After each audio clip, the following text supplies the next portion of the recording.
Hey, what's up, fellas? Can you hear me? What's up, bud? What's going on? Sorry I'm late, man. It's only 2 minutes today. Sounds good, brother. All right, we about to get started.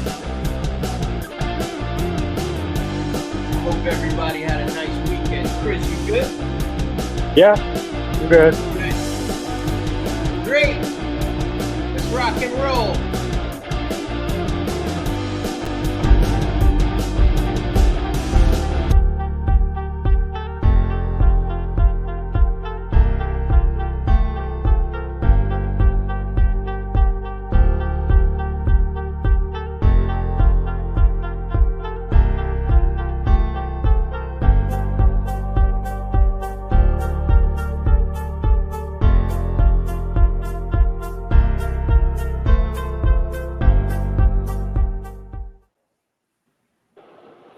Yo, what's up, fellas? How you doing? What's up, brother? How was your weekend?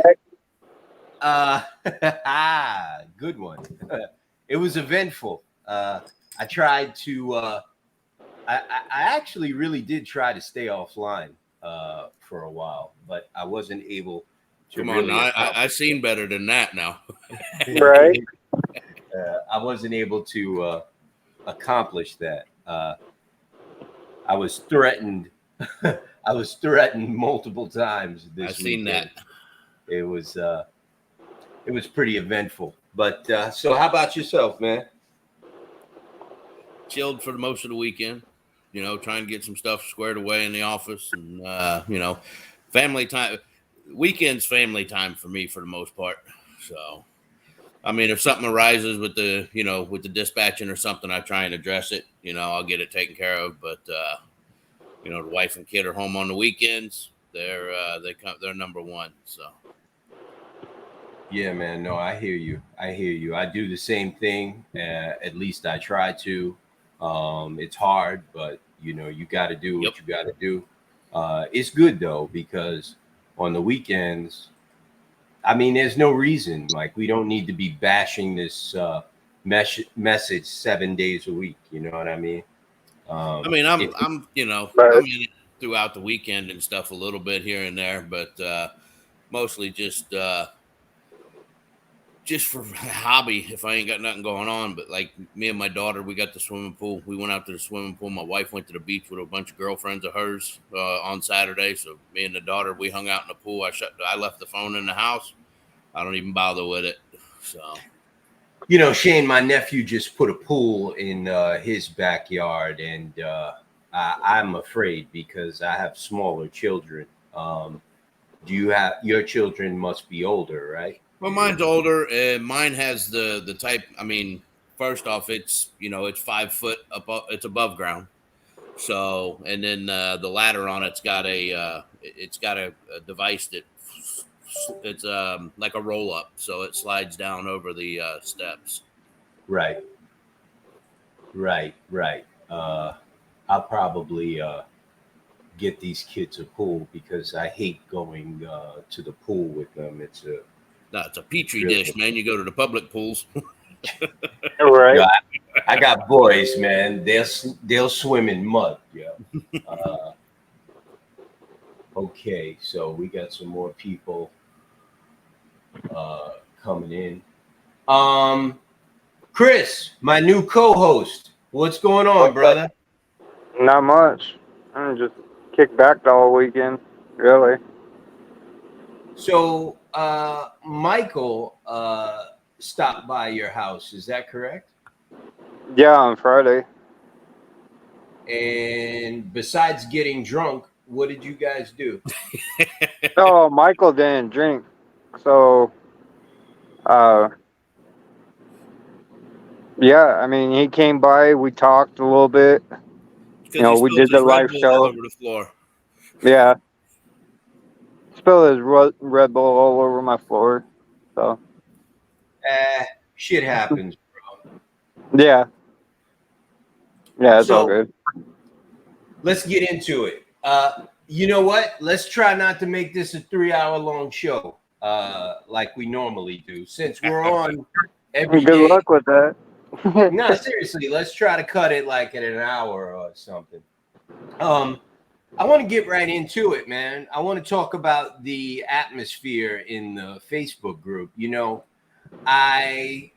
we've always had a list of issues that we were going to address. We were just taking our time, making sure that we worked our way down the list properly and made sure that each issue got the proper attention. And of course, we started with brokers because, I mean, that's where we want to start, right?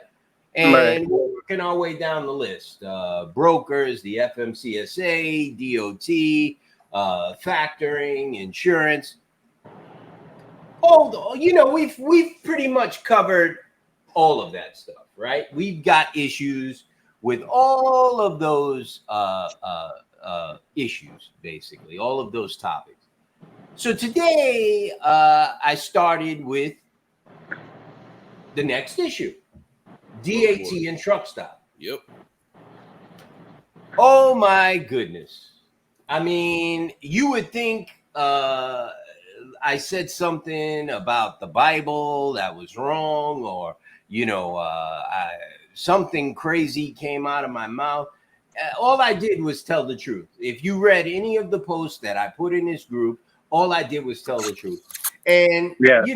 I know you guys saw like so many people coming after me because I said something about DAT and truck stop, which is well deserved.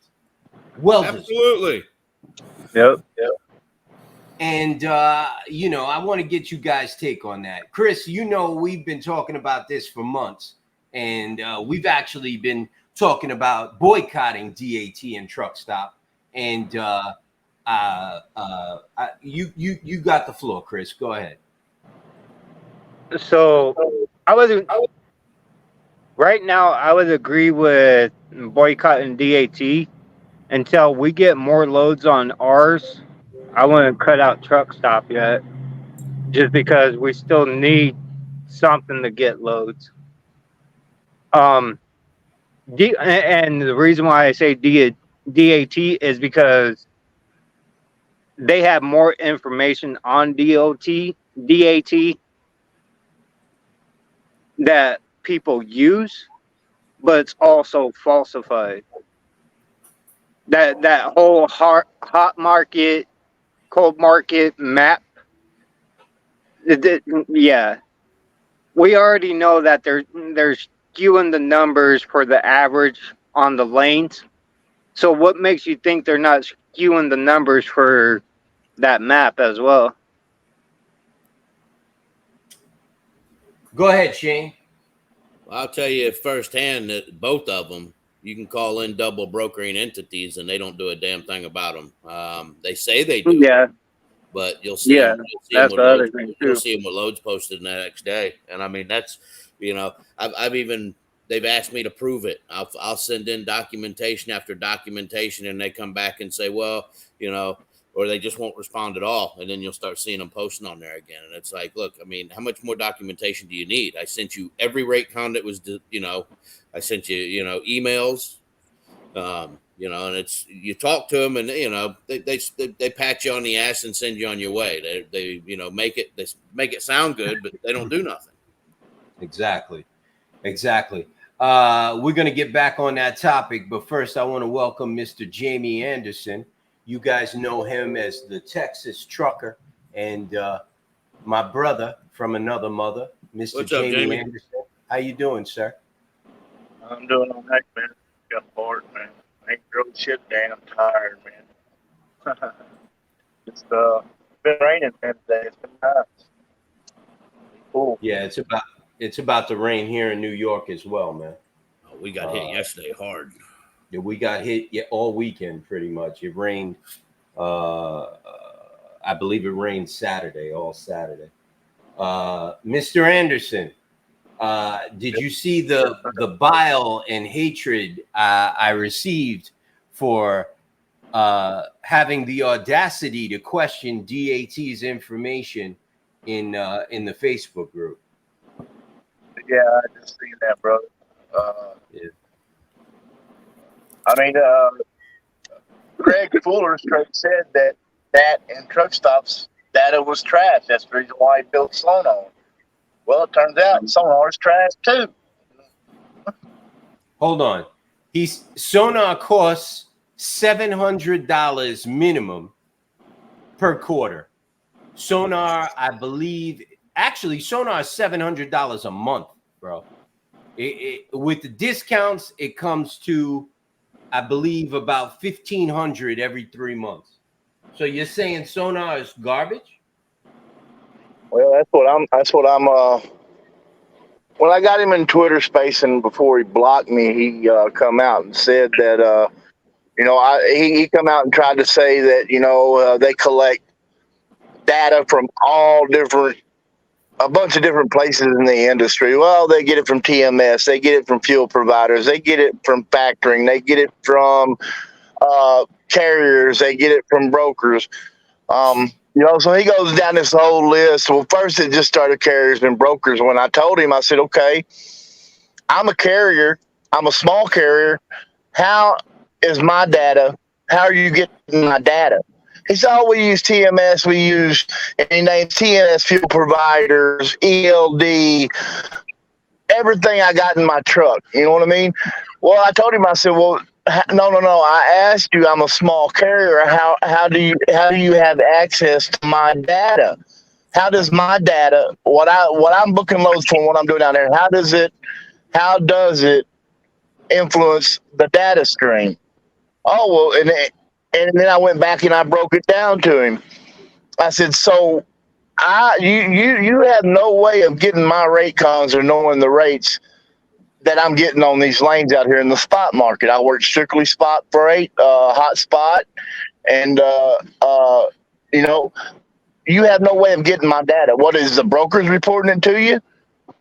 Well, yeah, we're getting from some brokers. Some brokers reported. I said, and I'm like, well, you trust the data they're giving you? Are they actually giving you the rate confirmations or their confirmations so you know it's true? Well, I said, okay, so I'm a carrier, and there's no way possible that you could get my data. He's like, well, yeah, we can use this and use this, use this. I'm like, I do not run a TMS, which most small carriers do not do. 6 trucks or under, it don't make no sense to pay because TMS is expensive. I've checked into it. I've looked into it when I was running 6 to 8 trucks. It's very expensive. Okay. So most small carriers, they keep it in a spreadsheet. They keep their information they're required to keep, and they keep a lot of it in their head. All right. So that debunked the TMS. Oh, okay. Well, and then I told him, I said, like say today, for example, I'm getting fuel today at the Loves. It's $4.79 a gallon in Georgia. Okay. $4.79 a gallon in Georgia. And I go right down the street and it's $3.89 at a Circle K truck stop. So, and that's what I told him. Even if I use a fuel provider and get a 40 or 50 cents a gallon discount, it don't compare to the savings that I get at the small mom and pops because they jack the price up so high so they think you're getting a discount, and then they just take it back in the price of the fuel. So there's no way I pay cash for my fuel. So there's no way you can go off my fuel. I said, okay. You said, so now I've told you Raycons, TMS, my ELD, I use a small provider. It's not a Qualcomm. It's not an Omnitrax. That's part of a TMS. It's Keep Trucking Motive. It's not tracked. It's not connected to nothing but my truck and my phone and their server. He can't go in there and get that information. They don't have that information, and I do not put my Raycons in my documents on my ELD. I put them in emails and save them to my emails and send them to my factoring company. Okay, well, that was the next thing. Okay, well, factoring companies. I said, okay, well, how are you getting the information? Well, we got this and that. I said, well, what about, because I just started factoring. I've been in this some years. I've always run Net30 or QuickPay. How are you getting that information? If I quick pay a load, how are you getting the information on the load? You know, so I broke him down, man, and he ended up blocking me after that because I aired him out, man. I ripped him to shreds. You know, I sit there and told him I'm one carrier. You know, you're from inside sources. I've been told that the information that they get, and basically he said the information they get was from mega carriers and mega brokers. That's where they get their information from. And he even said that it was on contract freight.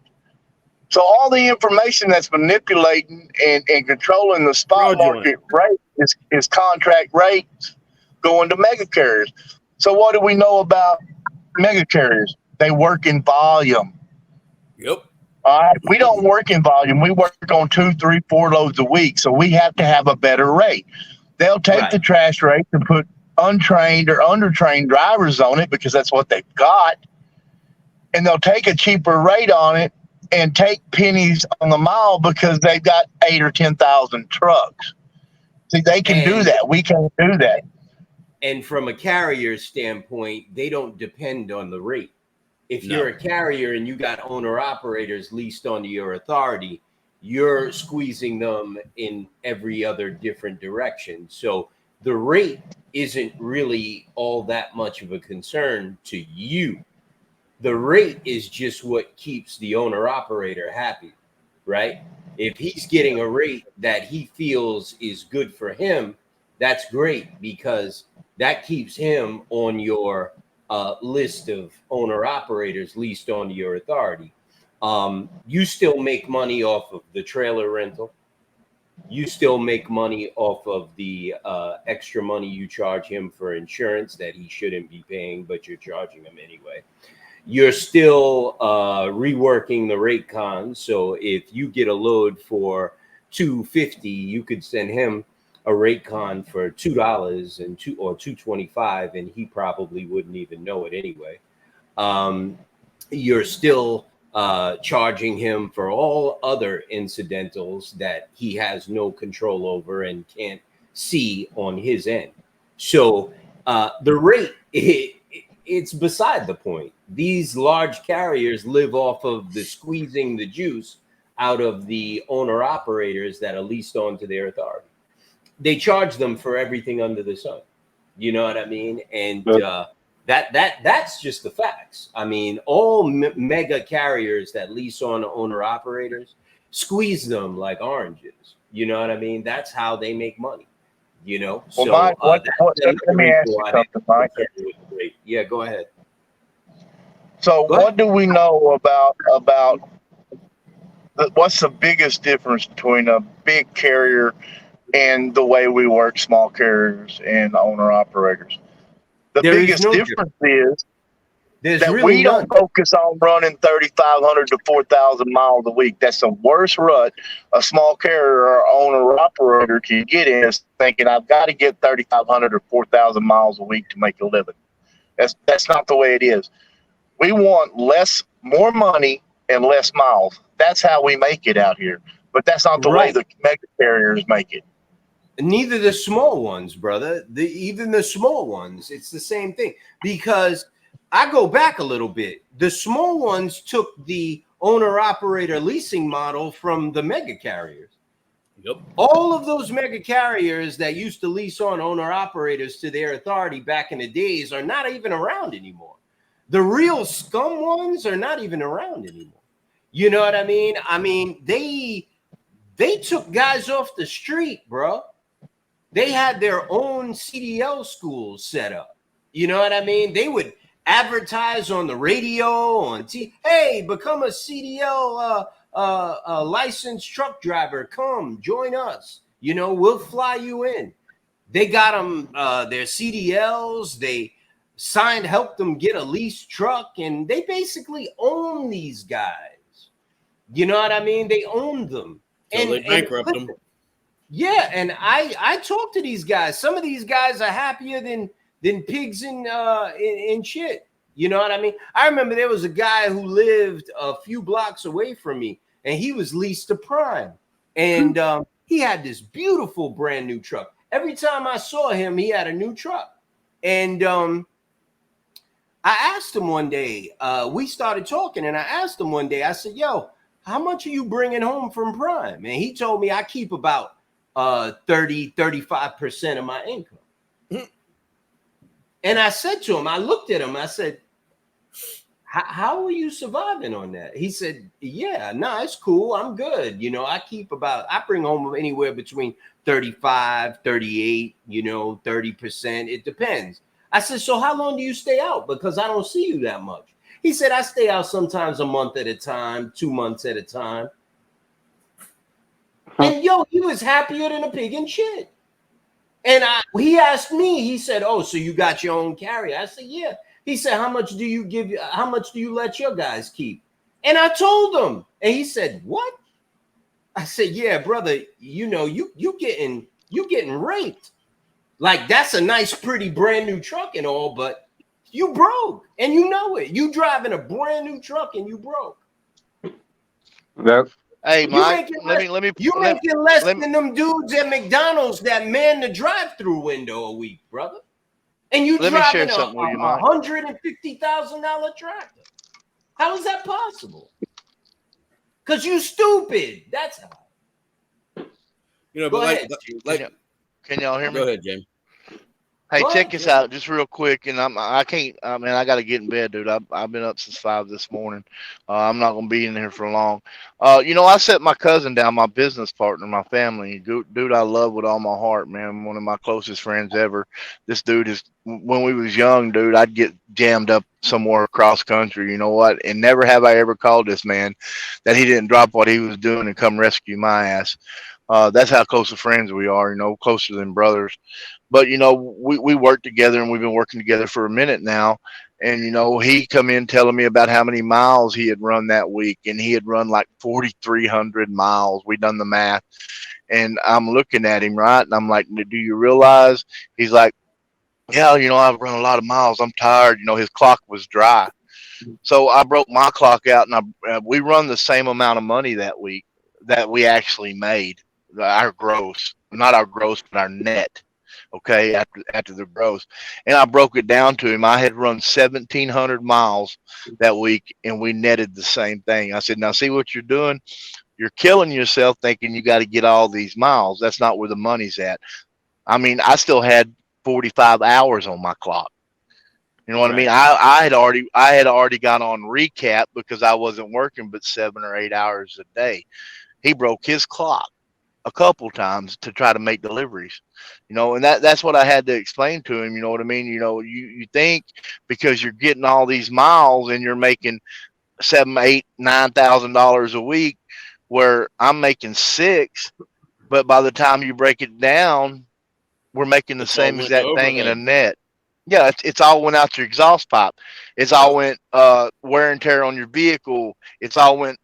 So when you actually get serious about making money as an owner op, or what I've done and always done, I want to run the less amount of miles I can run for the most money. I got you, brother. You know what Jamie was saying before about sonar. Go ahead. Shane. With sonar giving you all of those outlets as to where they were allegedly getting their information. It's 100% false, because first off, as a subscriber to those products, you'd have to sign off on allowing them to gather that information. And to have that much, just the manpower alone to cover the trucking industry and getting those sign-offs processed. I mean, you need a whole crew of people in your office, just for that alone. I mean, between your ELDs, between your factoring, between any of that, there's no way that they're going to access that information from a private independent carrier. Bro, Yeah. it's smoke screens and mirrors, man. Quick, their stuff's built on a house of cards. Yep. Real quick, Jamie. Jennifer just dropped in. Hey, how you doing, Jennifer? It's good to see you finally in your living room. Very nice, by the way. I hope maybe if we get some time, you can play us out on the piano. I see that you have a nice baby Gren in the background. Jamie, go ahead, man. Finish your thought, bro. Somebody's making too damn much money, man. We got to go visit her, man. I was just thinking the same thing, man. Hey, look, I'm in my home right here. Yeah. I like that home, Jamie. Yeah, I'm just saying, man, that they're the narrative and all of their tools. We're paying for these tools they're using to declare war on us and wage war on us through subscriptions. Through let me show you. That's what you're paying, bro. Yep. That is what you're paying. DAT makes out on both sides, but they do a little better on the broker side. But you could see that is from DAT's website. That is their pricing for every subscription level. I currently have power, but I don't see it there. I think it's now DAT1 Select. It is. Yeah.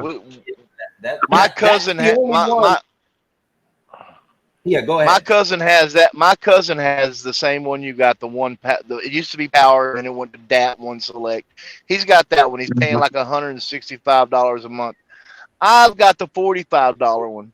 You know what I mean? Mm-hmm. The only advantage to the Power or the DAT Select is that board is updated quicker, and actually the loads hit that board about 7 seconds quicker than it does on the lower version. Okay. Hey, hold on. So I see the $1 loads faster than you, a couple of seconds before you did.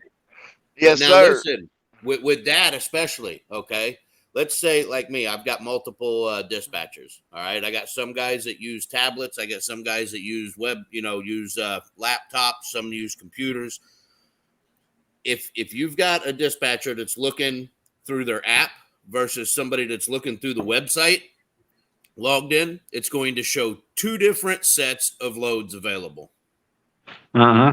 2 totally different, because me and my guys will be sitting there, we'll be scanning sometimes. You get somebody that's empty ahead of time, and you want to get on there and try and find some. We'll be talking about loads, and one don't see it, the other one, you know what I mean? They're completely different is what's listed on those. And I called Dad out on it. I said, I'm paying for every one of these subscriptions. I says, why is it I'm seeing different stuff from each one of my subscriptions? Go ahead, Chris. Did you want to add something in there? No, they're totally right.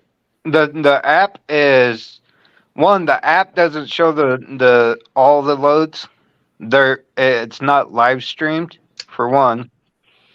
The lower subscription that you got, it takes longer for it to show. Well, they throttle stuff down too. They throttle down. Yeah. They throttle down the loads. Like the better paying loads will be on the higher paying load boards. See, yep. I knew when Neo showed up. But I gross more than he does, and he's got the big board, and I got the little one. Hold on. You know what? I knew when Neo showed up, when we let him out of the Matrix, Mr. Anderson. This episode was gonna get all sideways. I had a whole thing structured here. And Mr. Anderson messed me all up with my PowerPoint presentation. Neo, no, you definitely right. Mr. Anderson, but I want to point something out to people. I call them the COVID drivers, the COVID guys. DAT has actually been around for a long time. It was called Dial-A-Truck. It's been around for 4 decades, actually 5 almost, and it's been around for a very long time. These guys are about as old as OIDA. They were around before deregulation, and they've been trying to figure out ways of ripping you off for 5 decades. So trusting DAT is not very smart. They've had 5 decades to perfect ripping you off. If you trust any information that comes out of DAT, you have to question yourself, because you probably make a lot more bad decisions than trusting information that comes out of DAT. It's not a trustworthy source of information. They are skewed towards the broker. Why? Because the broker pays more than you do for their service. You are more valuable as a prospect to the broker than you are basically to DAT. The broker will do anything to keep you calling in for that garbage load. And the more of you that call in for that garbage load, the better chance that broker has of finding that one fool that'll do that load for $1. So this is one of the reasons why the pricing structure is what it is on DAT. They would drop this price all the way down to $2 a month just to keep you call as a subscriber to DAT. And the more of you there are, the more valuable their service is to brokers. You're nothing but a prospect, and you need to remember that. I want to put one last thing on the screen here. This is the disclaimer for the analytical information that DAT provides. Yes, they do have a disclaimer. If you do pay for their service and depend on the information that you get on DAT. I cannot zoom in on this, but I will read it, a little bit of it. I found it very interesting. DAT's disclaimer. Basically, they pretty much let you know that, this is at your own risk. Using DAT is at your own risk. Information disclaimer. While we endeavor to provide complete and accurate information in our products, we make no warranty or guarantee concerning the accuracy, reliability, completeness, or suitability of the information. Product data is provided, and this is in bold, as is.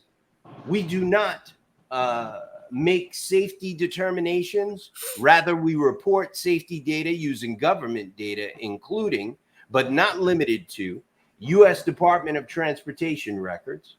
Your use and reliance on products are at your, in bold again, own risk, at your own risk, and as is. While we provide an online venue for brokers, carriers, and shippers to offer, sell, and buy products and services, we are not involved in the actual transaction between buyers and sellers. This part is very important because this brings us into government regulation. And it's very important, and I'm going to circle back to that. We do not guarantee the safety or legality of transactions consummated outside our online venue. It is your, once again in bold, sole responsibility to check the credentials of those with whom you conduct business, including, but not limited to, verification on safety and authority records. Warranty disclaimer. To the fullest extent allowed by applicable law, we disclaim any and all warranties or representations with respect to the products provided hereunder, whether express or implied, arising by law, custom, course of dealing, usage, or trade, or oral or written statements other than those contained herein, or otherwise including but not limited to warranties. I'm going to stop right here because I think I said enough, and I think I've read enough. When I read this, I pretty much, you can make up your mind on what DAT is all about and what their information is worth, because it's not worth much to them. Any company that has a disclaimer like that on the back of their product is letting you know that they do not stand by their product. They're letting you know that their product is garbage. And here's the disclaimer for legal purposes. We accept no responsibility. I'm done. Like mic drop. I have nothing else to say. Jennifer, I'll let you have the floor on that one. Go ahead. I mean, absolutely. I can't really say anything. My mic doesn't let me talk. I don't know what it's doing today. Can you hear me now? We can hear you. I hear it loud and clear. As soon as I unmuted it from the screen, my headset muted. It says mute on. I was like, wait a minute, I just unmuted. That's ridiculous. Well, I mean, this is to be expected. It's DAT. It's the same thing as I would expect from the TIA, the DAT, Truck Stop, any of these other nefarious load boards out there that are, supporting bad brokerism. I agree. I mean, What do you want? Stupid is as stupid does. Hey, look, I'm Forrest Gump too. Like, hey, I trusted DAT as well, just like I know everybody else did. But when you read things like this, and you do, I have to credit Mr. Anderson because he basically did all the research. He got the owner of FreightWaves to admit that the information that all of these major outlets are providing is bullshit. Am I correct when I say that, Mr. Anderson? He baited him forever. Yes, sir. I poked the bear for a long time. Yeah, I called DAT on it too, but I poked the bear for a long time before they finally bit, man. But when they bit, man, I shredded them. I tore them to pieces and still tearing them to pieces. They don't like us, man. Believe me, because their narrative, we break it, and we break it, and we break it, and they build a new one. They run and try to find a new one. That's the reason why they come out with raid intrusion, brother.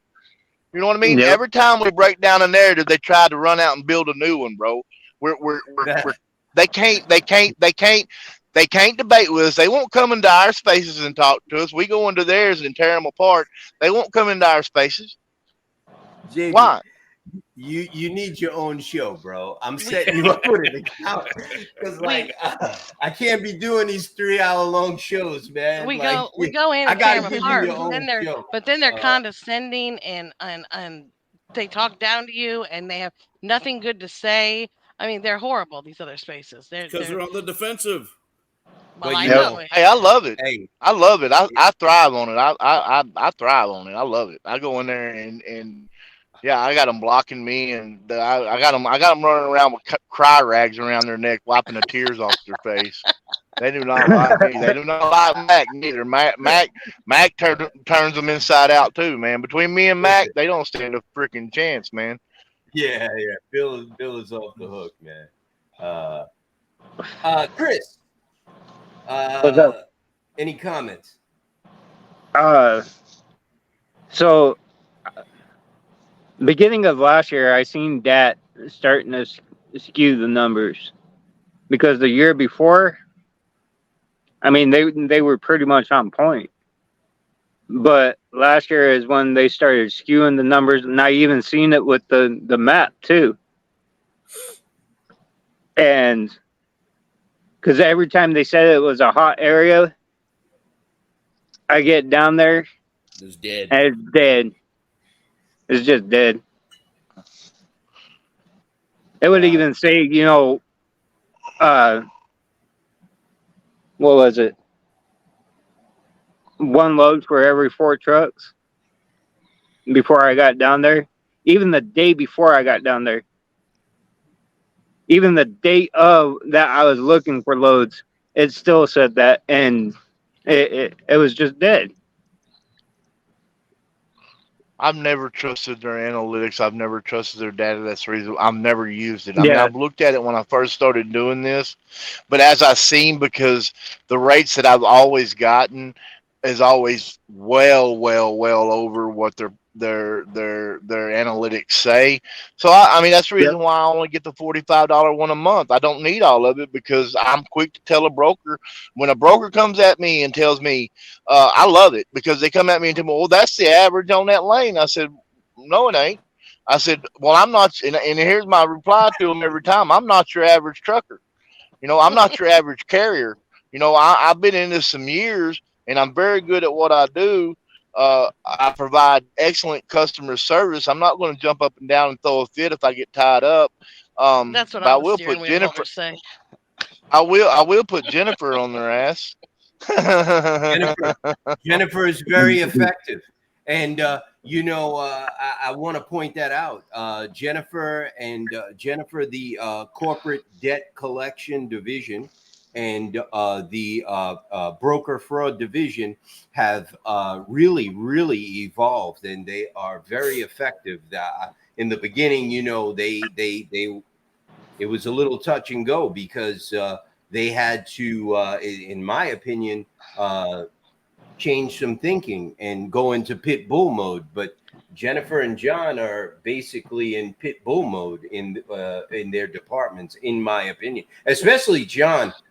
I think Jennifer was always a pit bull, but John, he's a little smart. I guess I could say like he's very smart and Like he likes chop to. liver? No, stop. That is not what I meant. He likes to negotiate in a. You cannot negotiate with animals. Do you understand what I'm saying? He likes to rationalize with brokers, and in my opinion, you can't. And Jennifer, I think that you always went after them to the throat. And John was not like that in the beginning, and he is now. You can't tiptoe around him. You can't tiptoe around him. You got to go right. Yeah. But I will say he does have. We each have our different type of wording with our wordsmithing. I wordsmith to the heartstrings. He wordsmiths to the diplomatic side. So when we combine those together, we usually can get somewhere. That's why sometimes mine doesn't work. His does. His doesn't. Mine does. We go back and forth. We pass them around and we put them in there in the shaker ball and shake them all up and right. see what we get out of it. Yeah, but you guys have been very effective, and I appreciate you, and the association loves both of you. And if anybody has a problem with collecting money from a low-life broker, I'm training the next generation behind me, so don't worry. Once we got one coming in behind, so I saw that. I saw your daughter's. I saw your daughter's essay, and I was very impressed. And yes, we are. Jennifer is raising the next generation of. I didn't even know. People that fight for the little guy. Her daughter is in college, learning about business and auditing, accounting. Excuse me. You're right. And she plans on, when she graduates from college, learning everything she can about the trucking industry and applying that into fighting for the little guy. And that, in my opinion, that's amazing. And that's what we need. Let me tell you something. Shane, go ahead. I've referred a lot of people to trucking accountants, and I've found 9 out of 10 of them are just as predatory as the factoring companies and everything else out there. There's 1 out of maybe 15 that might be decent to refer to a trucking company, to a carrier to. So if she goes into that field, she's going to be in a realm all her own, because they're just, so many of them are such scumbags out there. We've got Shane, we've got numbers. we've got the amount of scumbag numbers. Oh, yeah. Well, Ladies my, and my, my gentlemen, biggest thing before we start, uh, I was going to say one thing about that essay because I've got to go jump here ahead. for a minute. As I was going to say, when I read that, my heart stopped for a minute because I didn't realize she'd been listening as closely as she has. She says, "I've been on all your spaces, Mom," because she's usually in the car with me. But anyways, when I read that, I thought, now if a 17-year-old can hear us and understand what we're saying, and it has an impact on her to the point she feels that she wants to go into a line of work to help this in the future, then those people in Congress, those brokers, they need to turn up their hearing aids. They need to pay attention. They need to see we're coming. Their Yep. brains are too fogged. That's the I problem. agree. Their brains Well, we are too don't. fogged. If I you agree. think about it, y'all, we don't shroud what we're doing. We don't have to do it in fancy words. We need to do it because we're talking to the everyday trucker, the everyday carrier out here, and they understand us because that's what we are. As far as when I come into this with Mike, when I met Mike, Jennifer was one of the first persons that I brought in. I told Jennifer about it, and I told Mike, and Jennifer taught me a lot. When I got in contact with Jennifer and we started talking regularly, and she took care of a couple things for me, I wasn't green. I mean, I hadn't been in trucking but about 3 years, I guess, and I'm pretty good at what I do out here, and I handle most of my business. But she taught me a lot, man. Me and her talking, we spent a lot of time driving down the road, just yakking it up. You know what I mean? But she always took care of me. She was already a pit bull. I promise you. The money she got me, and anytime I took anything to her, it was always handled quickly. Where I mean, I could have handled it myself, probably some of it, but it would have taken me a lot more time. That's what I found about Jennifer. When I call her, they can blow me off. They cannot answer my calls. They can avoid my emails. But when I send it to Jennifer and she makes that phone call, they're going to answer that phone call. And then once they realize who she is, they get on the ball. On the ball. I promise you. Yep. I appreciate that, Jamie, and I Thank you. appreciate Jennifer too. Jennifer, I know you wanted to add something to that. Tom, we're going to get to you. I was Jennifer, go ahead. All I had to say about that was just I love to make them pay more. So when they don't want to pay correctly up front, I always try to find as many ways to make them pay as possible on the backside. So if you don't want to pay extra, just pay correctly up front. Okay. Otherwise, I'm going to try to make you pay extra because you're wasting my time. You're wasting my driver's time. We have to get places. We have places to go, people to see, things to do, loads to drop. So don't make me work harder. I'm going to make you pay. Right, Right. and we appreciate that. Mr. Radcliffe, do you want to introduce yourself to the group? Tom? Mic's off, buddy. Tom? Your mic's off, Tom.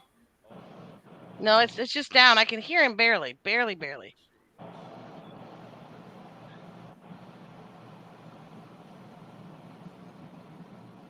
How's that better? Getting I better. can barely More. hear you, A Tom. little bit better.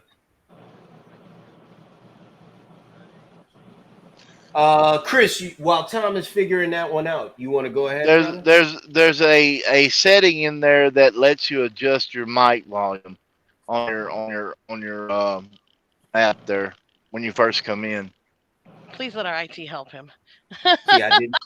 See, I did not know that, Mr. Anderson. Yeah, you can adjust your earpiece volume or your sound, and you can adjust your mic. It actually gives you a way to check your mic to make sure your mic is good, and you can adjust the levels on it.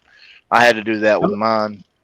I'm gonna have to have a conversation with the producer of the show and the people who actually run it. We're gonna have to get some new people that manage all of this stuff.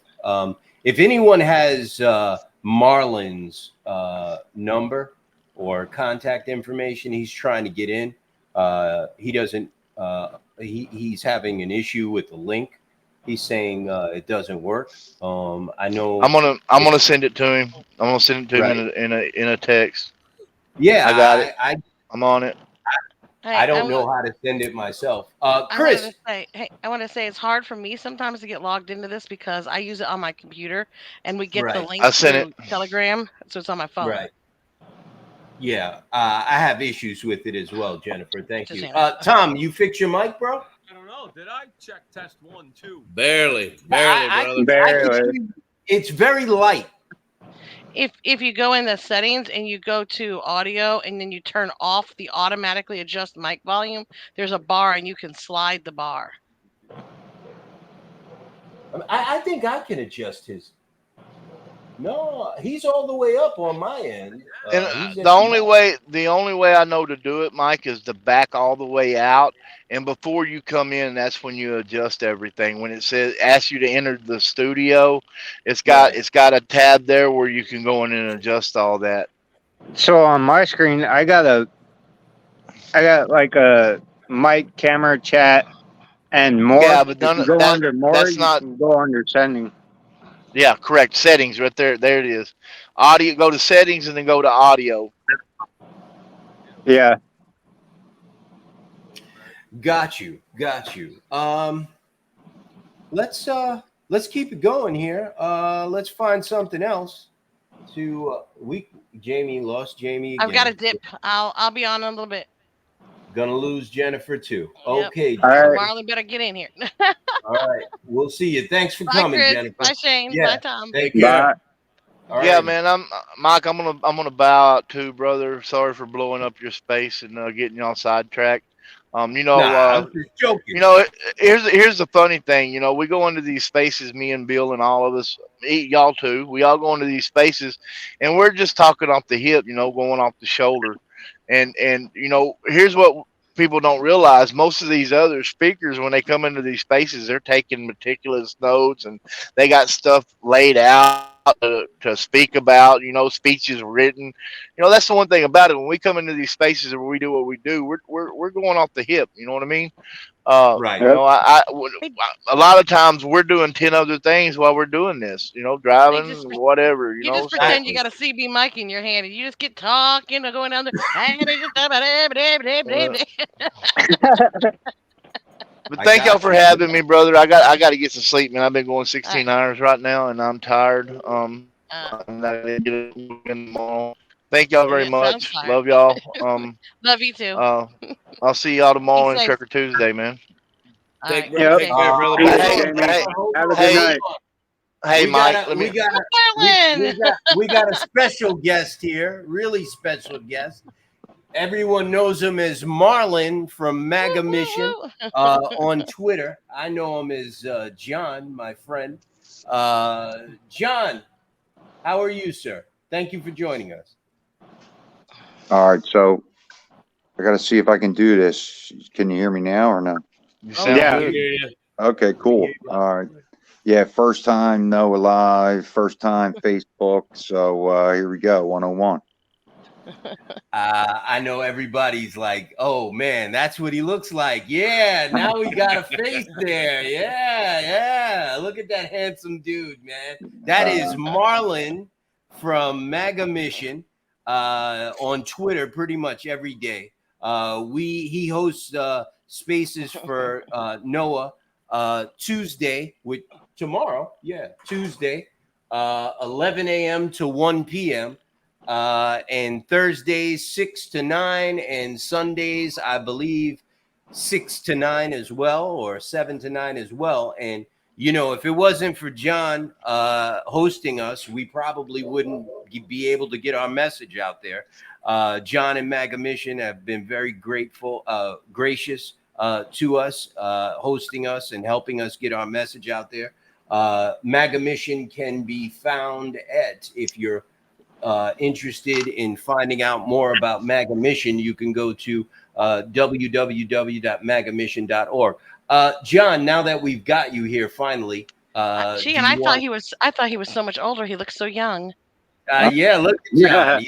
Yeah, John is a cool dude.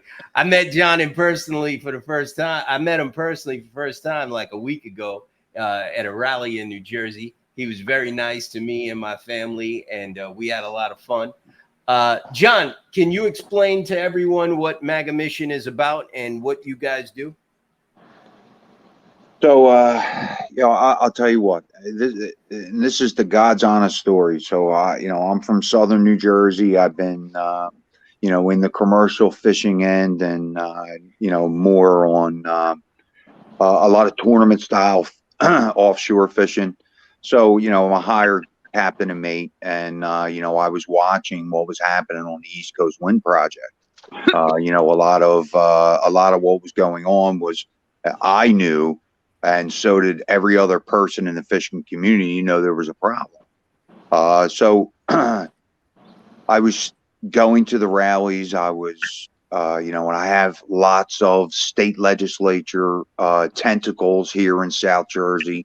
My brother works for Channel 3 out of Philadelphia, and just trying to get the word out about the East Coast Wind Project. It was impossible. There was a media membrane there, right?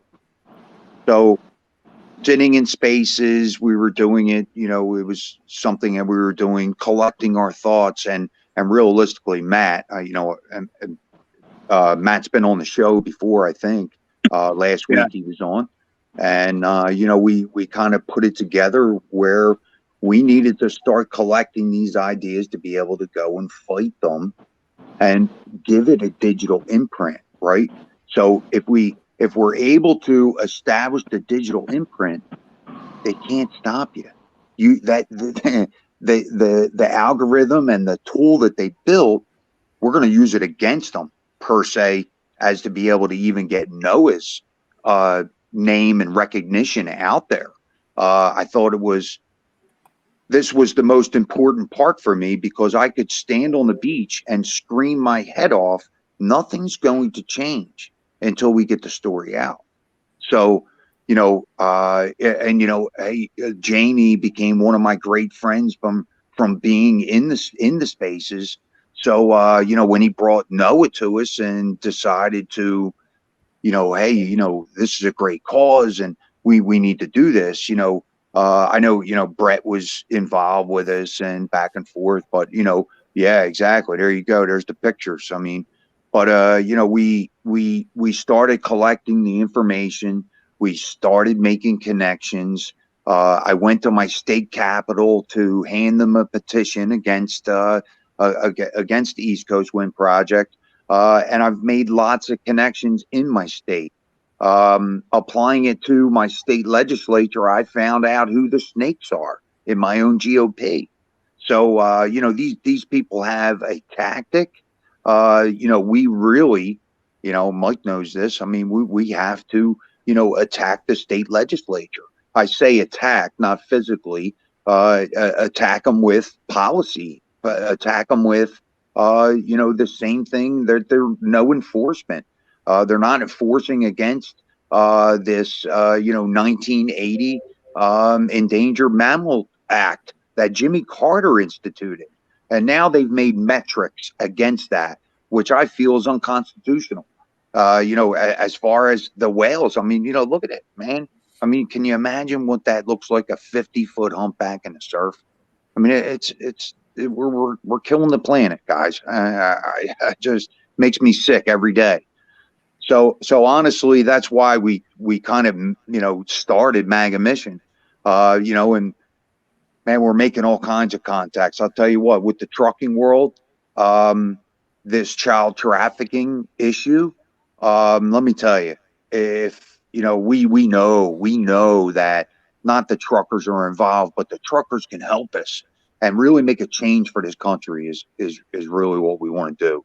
And there's a lot of connections coming down the pike, guys. I mean, we did go down to the Florida State Summit on child trafficking a couple weeks ago with another personality warrior, and Laura Logan was there, and I'm talking to her just like I'm talking to you guys.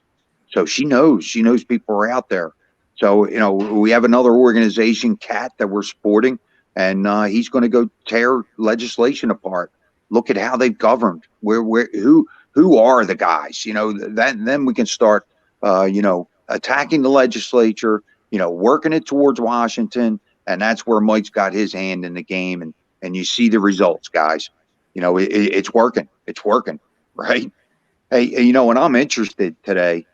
What did the rates look like today? They were up a lot. Chris, you want to field that one?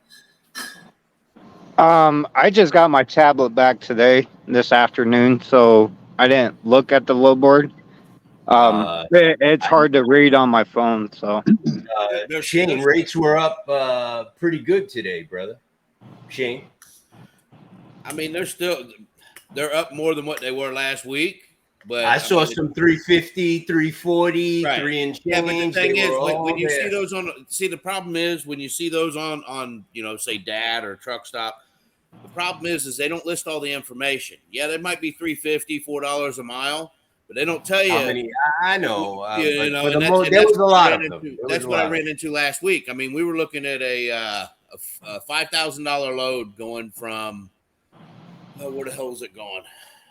It was going from Fort Worth to Buffalo, New York. Okay. Now, if it was a straight through load, that would have been great. Even if the stops would have been on the way, it wouldn't have been bad. But you had stops in Virginia, you had stops in Kentucky. Total of it listed it as 1,400 miles, but then when you totaled up all the stops and did the mileage, it was 2,200 miles worth of travel for $5,000. I mean, with all the multiple stops, it just wasn't worth doing. I saw some nice stuff in Georgia. I saw some stuff from Florida. I saw some stuff in New Jersey. I saw some stuff I could do. Michigan. Tom, you fix your mic, bro? Shit. Nope. His mic is still messed up, man. Tom, you was doing better on your phone, man. It's cool. It's a little tab on your on the thing when you go out and you come back in. Right before you come in, he says it's not working. I don't know. Is that on my end? I don't know. John, I got a question. How do wind farms affect whales? Can you answer that for me? What? So basically what you saw, guys, is back in December, January, and February, what they were doing is they were mapping the ocean floor. When I say that, they're getting down to bedrock. So a lot of the places that they're doing it is in 8, 9, 10 fathoms, and they're magnifying this signal to go down through the sand so they can map the bedrock. So what they're going to do with this bedrock is in Paulsboro, and the pipes are already there for East Coast Wind 1. It's already in the ports, right? These are giant tubes, and I mean giant. If you can imagine, 50 foot around these steel tubes that they're going to take and they're going to pound them into the bedrock. Now, they did a study on how far that sound actually travels. That sound of them pounding it in actually covers 92 miles underwater. So if you can imagine, the right whale, that's the one that is actually most vulnerable in this whole situation. It's a coastal whale. So what that means, it's not a transcontinental whale, or, it doesn't do the international loop like a lot of other pelagics do. They stay right here. They winter down in North Carolina and Virginia, and they summer up in Maine. So, they don't go anywhere. So this constant pounding into the bedrock, all this sonar, you guys heard the phenomena of them running into ships. Well, if you can imagine dropping quarter sticks on you, you'd be a little dazed and confused too. So, these animals are fleeing this noise in the sonar. So, that's the difference. And real quick, there's two ways that whales and dolphins actually communicate to actually, for their prey, right? So a right whale and a humpback have a lot of similars, like to a human. They have little hairs inside of their ears, and they can actually hear the air in the fish's bladder. So when the fish actually moves, it actually can hear that sound, and that's how it feeds on them fish. On a dolphin or sperm whale, they use echolocation, but it's the same effect. If you're bombing them with, sound, and you're bombing them with sonar, obviously these whales are going to be disoriented. That's why you're seeing them beach. You know, and there's a lot of nefarious shit behind this and a shitload of money. So basically, the dolphins and stuff they flee away from it and go to different waters, but because the whales are isolated to that area, they can't necessarily get away from it. Correct. Correct. And, you know, if you could imagine, you know, how far are they going to run? Are they going to be able to find food again, come back in the circuit when they traveled all the extra miles and maybe they ended up offshore? You know, fellas, I mean, you know, why are zebra stripes black, you know, but, Right. you know, I've been around it all my life, and my whole career of mate fishing, tugboats, commercial, I've seen about 3 whales my whole life. So for these people to see those whales on a daily basis, that's only a small percentage of the ones that really got killed. They've had a couple over there off the coast of Long Island too, beaching themselves here in the last year or two. Oh yeah. Well, John, this is a picture on the screen is of a whale. that is a humpback whale. Yeah. So you've actually seen this up close, a dead whale on the beach. Yes, sir. I mean, what's that like? I mean, these creatures are amazing. They live very long lives normally when they're not harassed or hassled by stupid human beings. What is it like seeing one this big, beautiful animal dead on a beach? Well, let me give you an example, Mike. Yeah. In Colorado, they had this big thing. They weren't going to install this dam, and they were worried about a 1.5-inch long. It's called a freshwater smelt, and it's a real little, you know, migrating fish up and down the river. Now, Greenpeace and Sierra Club and all these activists were laying in front of the equipment, and they wouldn't let them work on this dam to produce this dam. Right. Now, you see this 50-foot humpback in your surf, and nobody's there. No Greenpeace, no Sierra Club, no aquarium. Okay, why? That's because of funding, because of money, right? So all these particular organizations up and down the coast, starting in Rhode Island, infecting it through Cape Cod, through New York, into New Jersey, down to Delaware. Here it goes. There's not a state it's not coming to. In fact, they just released something today that the Gulf states now have all signed on to this offshore wind package.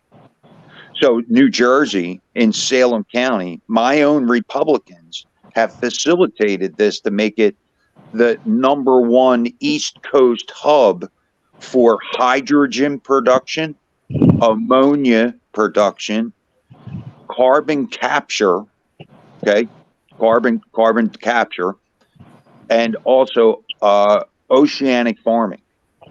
So now what that tells me is they're trying a desperate plea to be able to attach companies to make sure that these things are efficient enough and make enough money. So I'll tell you, I've been working with the guys in the Department of Interior since 2015. And he's actually the gentleman that actually helped the Department of Interior set this up.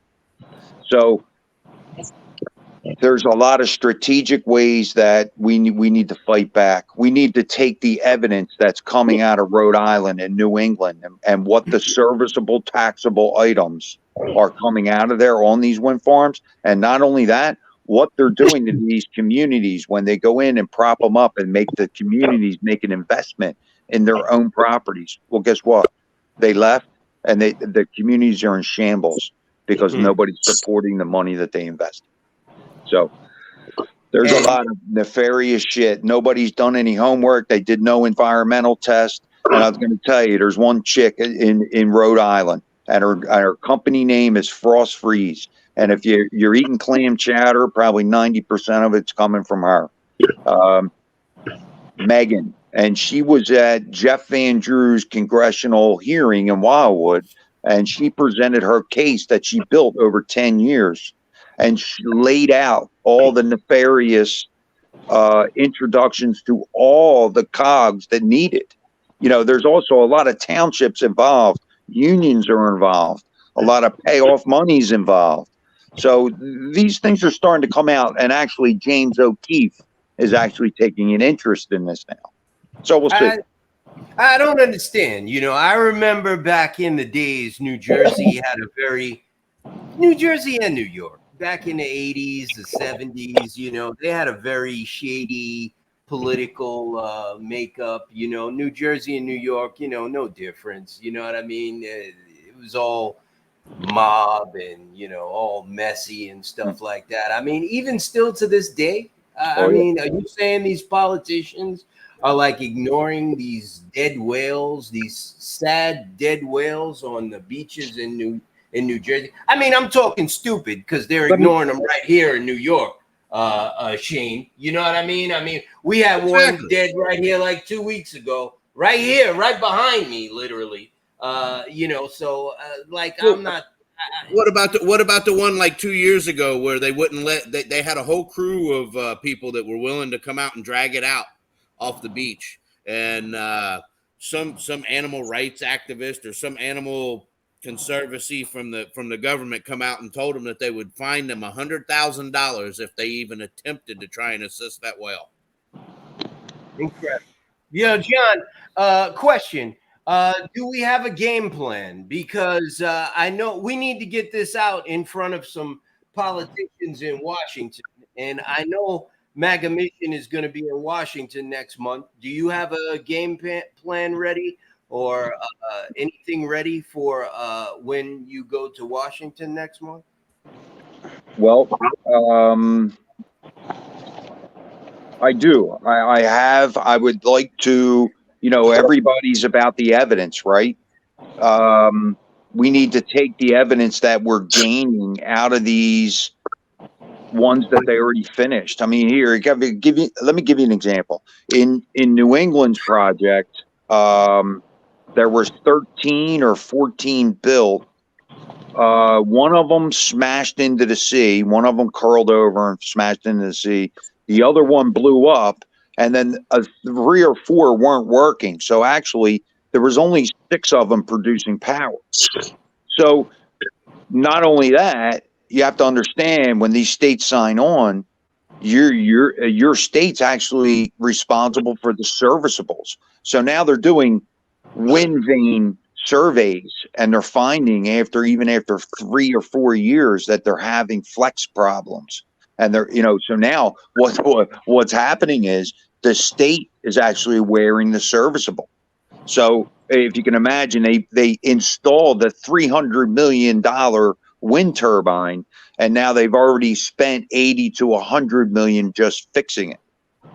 So, you know, look, and then, you know, on top of that is all the serviceables that they have to go out and replace the lubricant, 400 gallons of hydraulic fluid that they're running through these things. So, you know, there's so many gray areas and so many money grabs going on. You know?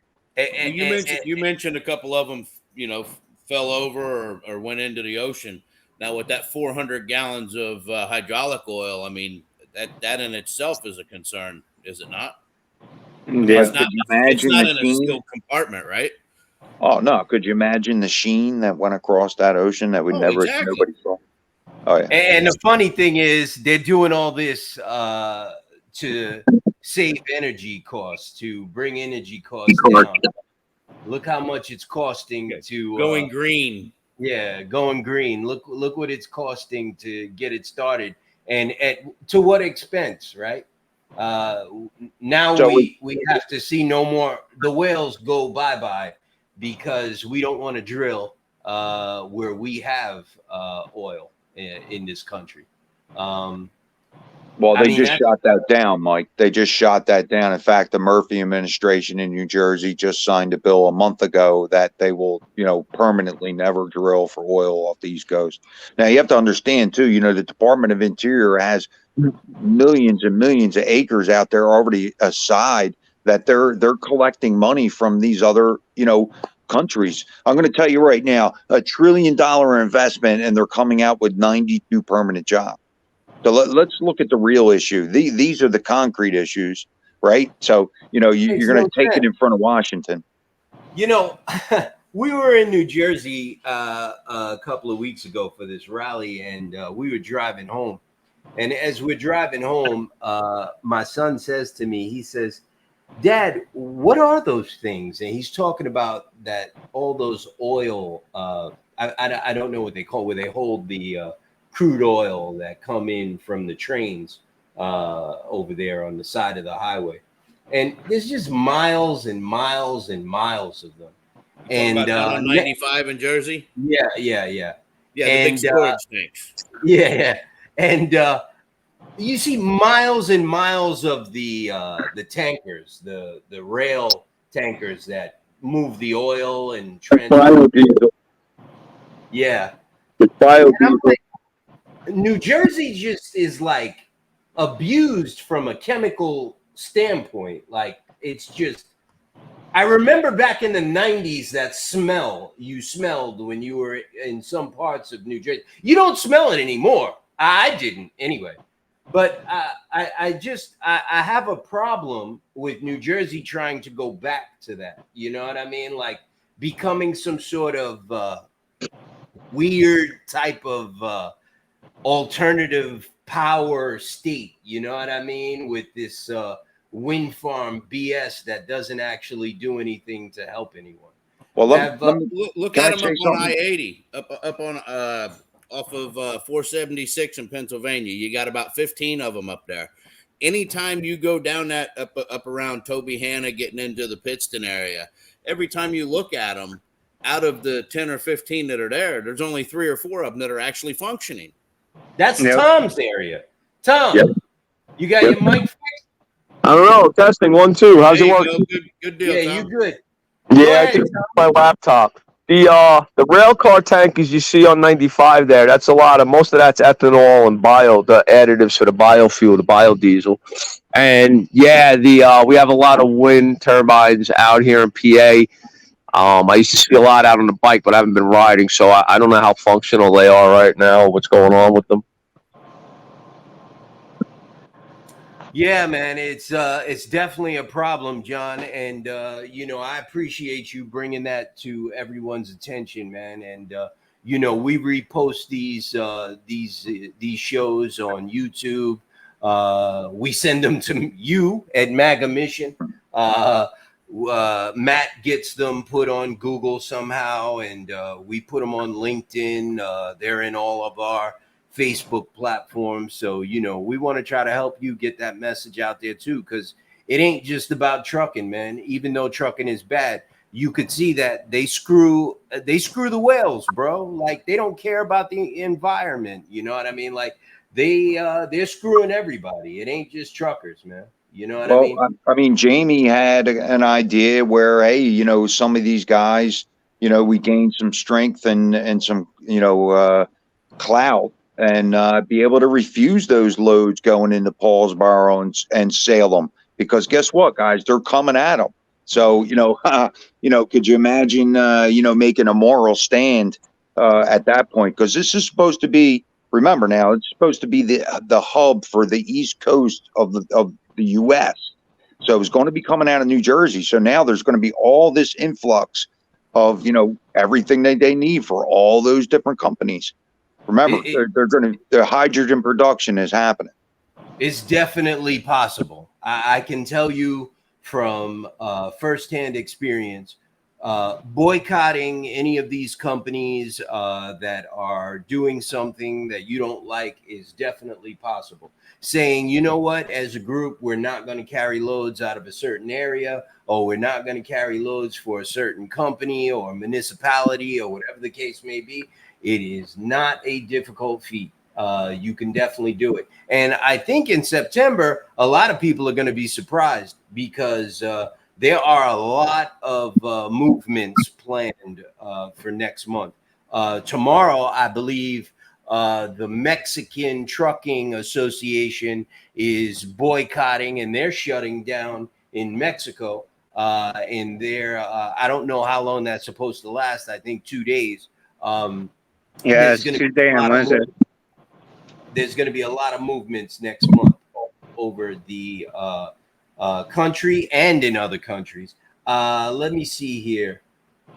got the whole landscape of West Texas is littered with those god awful turbines. John? The country. Oh, they're all over. That is definitely a problem. I know of it from John. He made me aware of it, and it's definitely an issue. John, what are some of the other projects that you're working on over at MAGA Mission? Well, I'll tell you, enhancing the child trafficking, I think is the one that hurts my soul the most.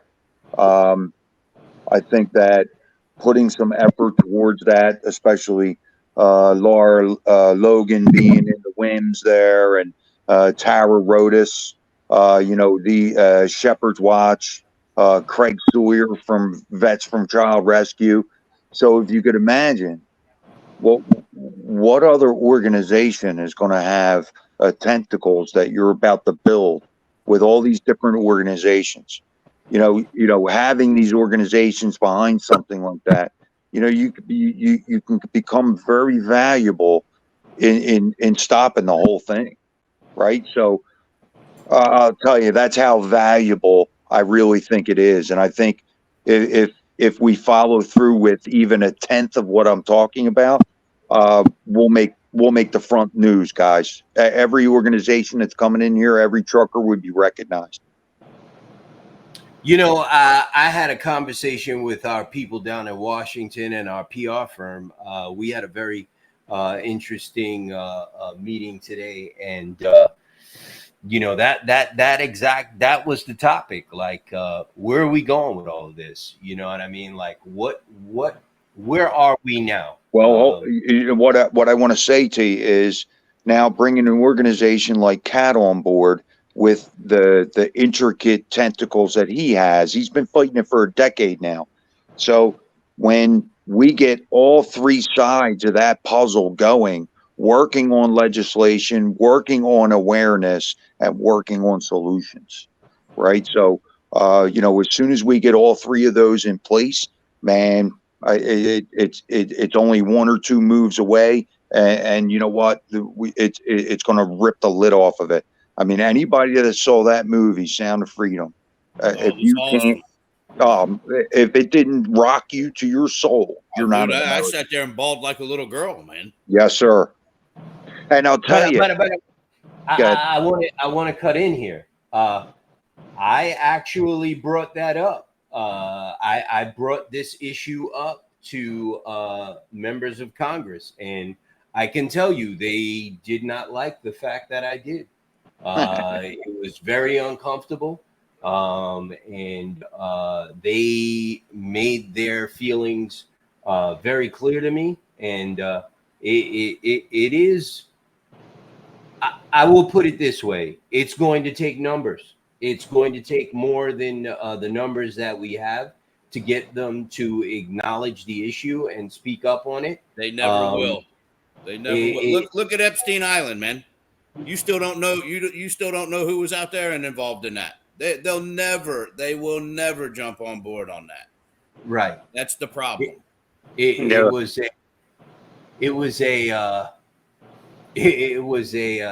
an uncomfortable meeting. It's a touchy subject when it comes to government on the human trafficking. It's a very touchy subject. I brought it up with a particular Texas senator, and it didn't go over well. I mean, I'm sorry, and maybe I'm wrong for saying this, but I think too many people got their hand in the pocket and money from it is what the problem is. Yeah. I personally was shocked, and I didn't think that it was an appropriate response to the question of child sex trafficking coming from Mexico into Texas. And I didn't like the response at all. And I made my feelings very clear, and they made their position very clear that they didn't want to respond to it. I'm not going to say they don't care about it. I'm just going to say they didn't want to respond to it. But in any case, I will be meeting with a bunch of them, a bunch of congressmen and senators in September 13th. MAGA Mission and John personally will be joining us down there, and we're going to be addressing a number of issues.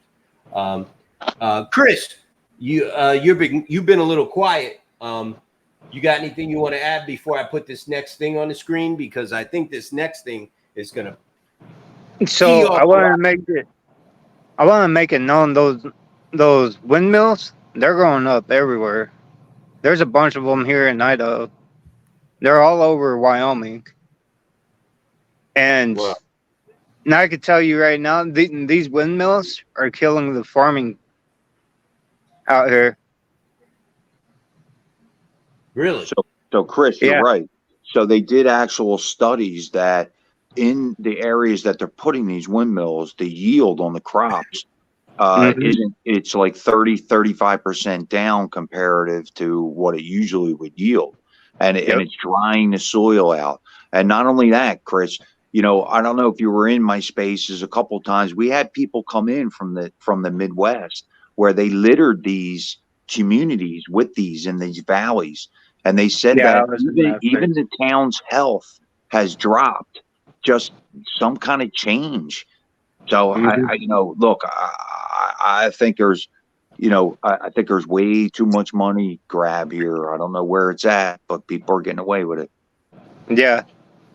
Yeah, and they've done studies on it, and they're seeing that there's a lot of radiation that comes off of them. That's incredible. That right there is incredible. Hey, not to mention, just moving the power, though, Mike. If you can imagine producing the power offshore, you're going to run that electric through that line. You're going to tell me that you're not going to have an electrical impulse off of that line? How's it going to affect everything that lives there? I don't know. Exactly. And I'm pretty so. Look, if they didn't do studies on how it's affecting whales, you know, they didn't do studies on how that is going to affect the environment. And it seems like that's what they do now, like just sneak this stuff in.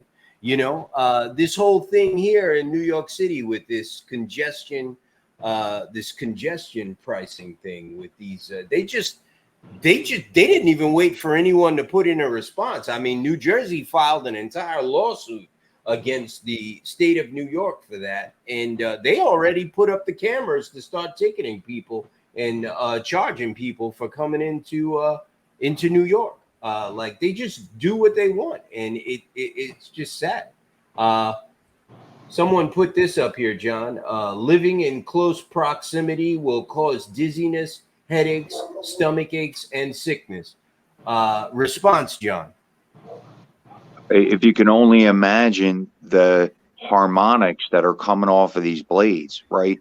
You know, again, I couldn't imagine living with one, let alone when you sit on the beach now in New Jersey, whether they're 8 miles off, 6 miles off, 12 miles off, you're going to hear them. You're going to hear that. Yeah, you're going to hear it. It's going to change. Right. It's going to change the Jersey Shore forever. That's incredible, man. That right there is incredible. You know, and not even to mention of the herring stock. You know, no mention of anything, man. They have everybody turning their cheek because of money, man. Same thing we're going through in trucking. Same thing, man. Just with no enforcement. No enforcement, payoffs here, payoff there. They try to sneak in legislation, but we got, you know, there's watchdogs that see it and they report on it. Chris, I want to put this out there too. So those windmills, it's taking more energy to actually run those windmills than what they actually produce. Yeah, that's what I was throwing out there. Oh, I didn't hear. Sorry. Nah, that was before. You worded it better than me. I'm a little bit of a dipshit right now. I'm multitasking, so you worded it better than me. So I wanted to put this up here because real quick, a member of the group found a load, a double brokered load on DAT, and caught him. Shane. Is Shane still here? Where did he go? Get a beer? Probably. So this is one of the reasons why I've been going after DAT, because they actually help facilitate double brokers rip us off. And this guy here, he caught one red-handed, and he posted it in the group right here. Looked like a legitimate guy. Everything was on the up and up. Turned out it was a double broken load. Chris? Yeah, I seen the post, and I mean, I'm really not surprised DAT's not doing nothing about it. Sorry, I brother, mean- I'm back. Yeah, I Shane, mean, did look you what they see did that with Surge. Look what they did with Surge when they filed Chapter 11. They were still posting their load. Now, listen, what I send you today, Mike? Somebody sent me a message saying that Surge had loads posted today. Yeah, I know. I saw that. This guy caught this double broker on DAT today. He posted in the group. Did you see it? I seen that, and I seen the one. What was the other one? I don't know. You had posted one asking if anybody knew any information, and if you read the, if you go in and look at the reviews from their employees, I posted what the reviews from the employees said.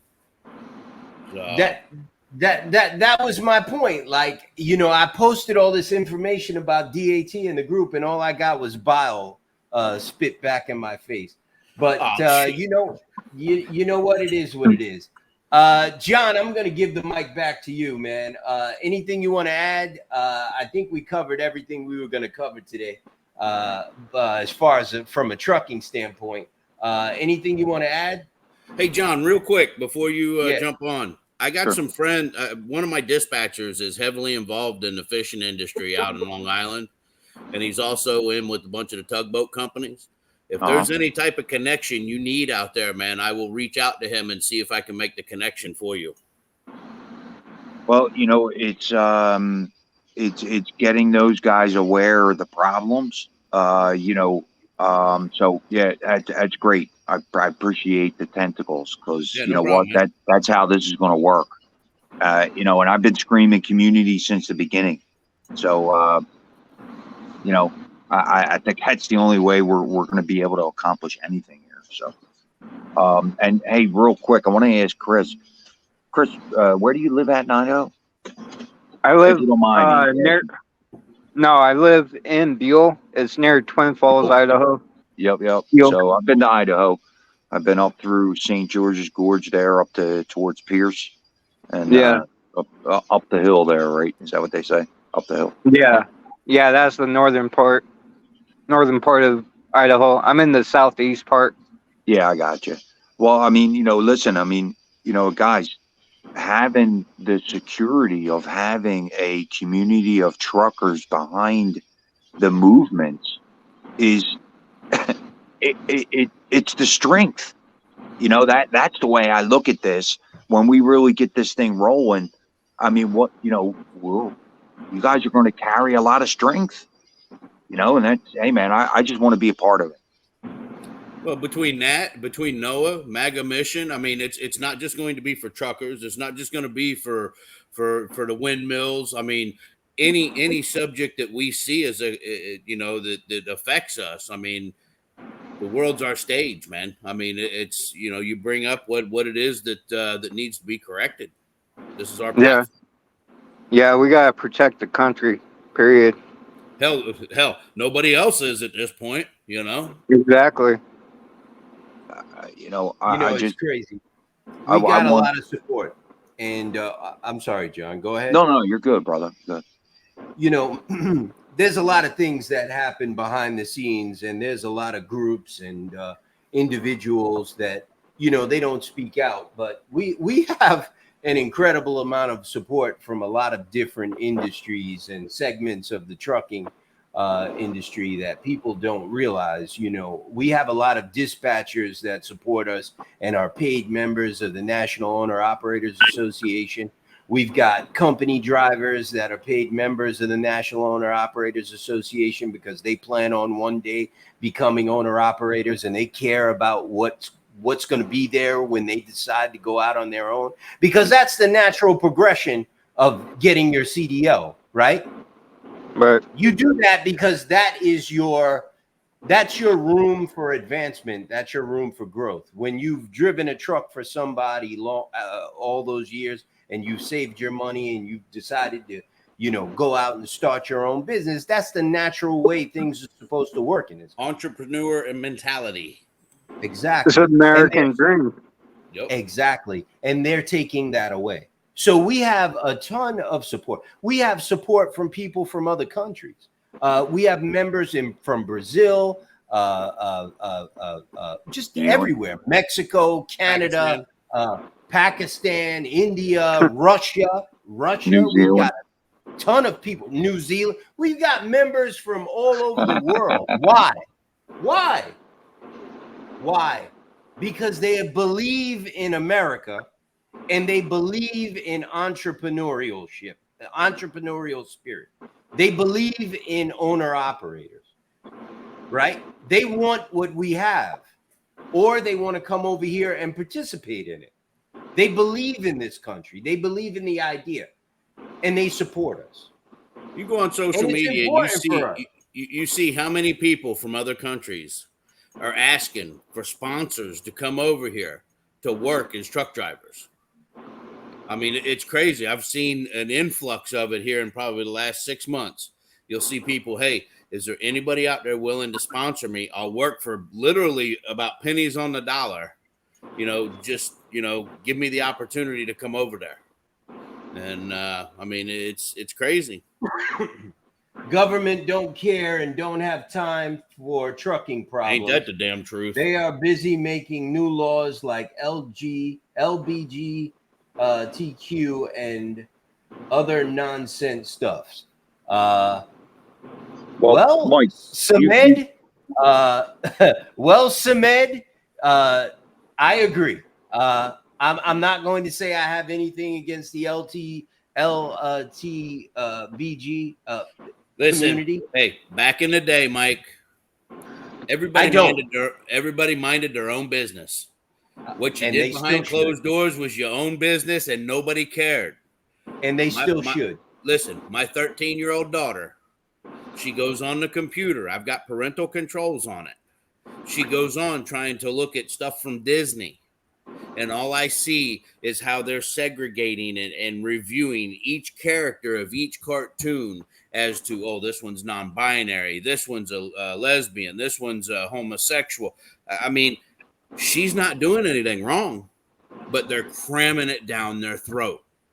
I mean, they do it in my kids' school as well, and it's sad. You know, I've seen them with my own eyes doing that, and I've had words with them, and they try to tell me I'm not allowed to say anything. And listen, I can tell you some stories. I live in New York, brother. This is the place where, you know what? I don't even want to touch the subject. So I'm going to leave it alone, but it is what listen, it is. Let bygones be bygones, but don't cram it down our kids' throats. That's the only thing. You know what I mean? Yeah. Look, as a parent, hey, brother, the bottom line is this, Shane.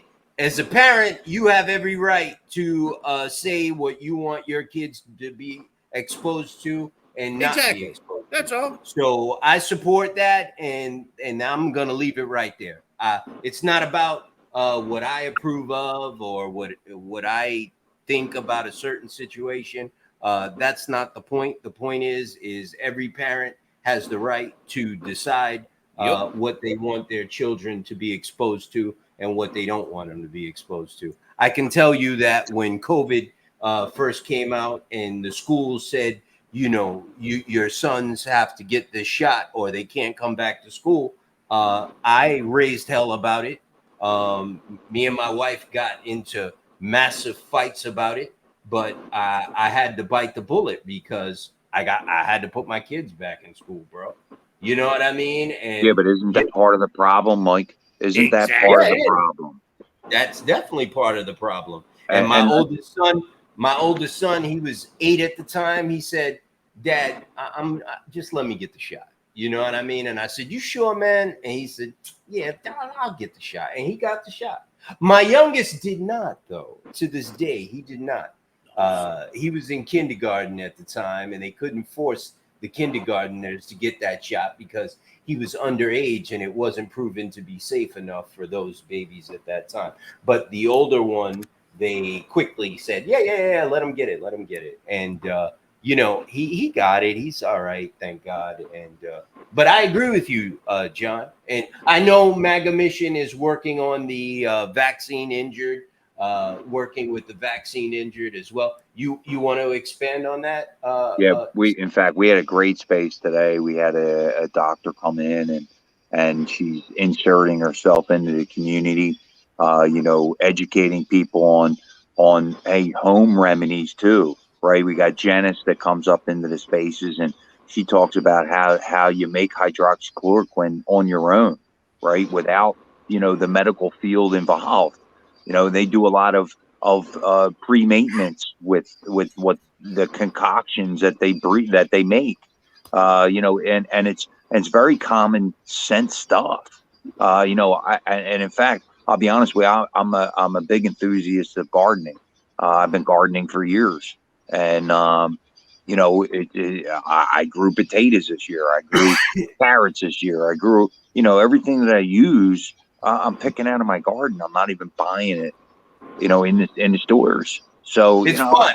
It is. I mean, you know, hey, am I going to last all year on what I'm going to grow here? No, but you know, at least I got a reserve, you know, for a little while. So if something happens, you know, we can pick out of there pretty well. You know, we buy our meats out of local butchers, and I got somebody grew me a pig, dude. I can't wait to eat this pig because all he did was feed him vegetables and really, Shane, that's what this community is all about, is raising your community awareness and really, you know, just like you were talking about education, advocate. You know, she's got a blank sheet that you can take in any state to opt your kids out of this sexual education or the testing or what, you know. Remember, you wield a whole lot of power in that school system when you're the parent. My daughter is labeled special needs. During COVID, they were crying about, oh, the kids need to get back to school. The kid needs to get back to school, this and that, and they were worried about getting the homeschooling to the kids. And I actually contacted our lieutenant governor at the time, Dan Forrest, and I says, look, I says, you guys are talking about all the general education kids. Never once have you said anything about the IEP children. You know, the individual education program is what it's that's what they learn from. So I had a son myself, Shane, same thing. And they weren't dispersing the funds. That's actually how I got into this. This is So I contacted the lieutenant governor. Let me tell you, I was driving at the time. I was making a delivery at Camp Lejeune, where my route was. And I got a phone call the next day from the lieutenant governor. He put me in touch with the school board. He put me in touch with Star Magazine. They did an interview with us, you know, and he really tried to do something. Unfortunately, you know, the race was, we won't get into all that. That's a whole nother discussion, but you know, he should have been the new governor, but you know, I mean, he really had the best interest of the people at heart. I mean, and it's just, it's a shame, man. I mean, listen, MAGA, I'm not that great with Twitter. I'm still learning it, but I try and get on there occasionally when I can. Jump on there, man. My big format is Facebook, only because, you know, I'm technologically challenged and I'm on Facebook constantly. So now I got to start making the transition over to Twitter a little bit. So it's a piece of cake, man. Piece of cake. Twitter's easy, bro. If you can use Facebook, you can use Twitter. Yeah, Twitter's really easy. We get you in like a space, a texting thing, bro. It's just texting. Where Facebook is like a a world, Twitter is simply texting. Right. Like, And like I said, it's just a matter of switching, platforms, I guess you'd say. I'm just complacency, I guess. So. What shows do you have coming up this week, John? Are you doing any of the self-defense shows this week? So actually, I'm not doing those. MAGA was doing some of them, but I think that kind of got put on hold because we got so many things that are happening right now. But I have to tell you, Wednesday we're probably going to go at, kind of designate Wednesday for more of the trafficking space. Yeah. The problem is though, you have to understand we have to do it to where we're not shocking people, where because we're laying a lot of things out there and it's really upset a lot of people. So we have to be selective on how we do it, and we have to craft it a little bit better because we're expecting, like you, Chris, and Shane, you guys are pretty educated when you go in those spaces. There's some people going in there and hearing this the first time.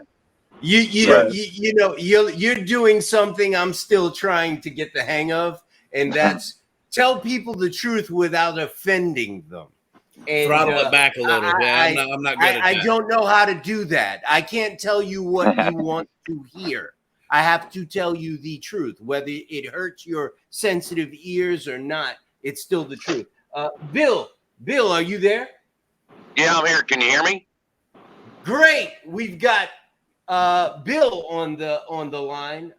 Bill just joined us. Mac on Twitter. Billy Mac. Bill, what's going on, brother? Talk to me. Not much, man. Just rolling eastbound. Jamie told me how to make it happen without the camera, so that's what I'm doing down here in Louisiana with a little bit of rain. Be safe, brother. Yeah, we're just doing what we can. That's really about it. Been laying pretty hard into the other side today, who were saying things like the rule of nature and some other nonsense.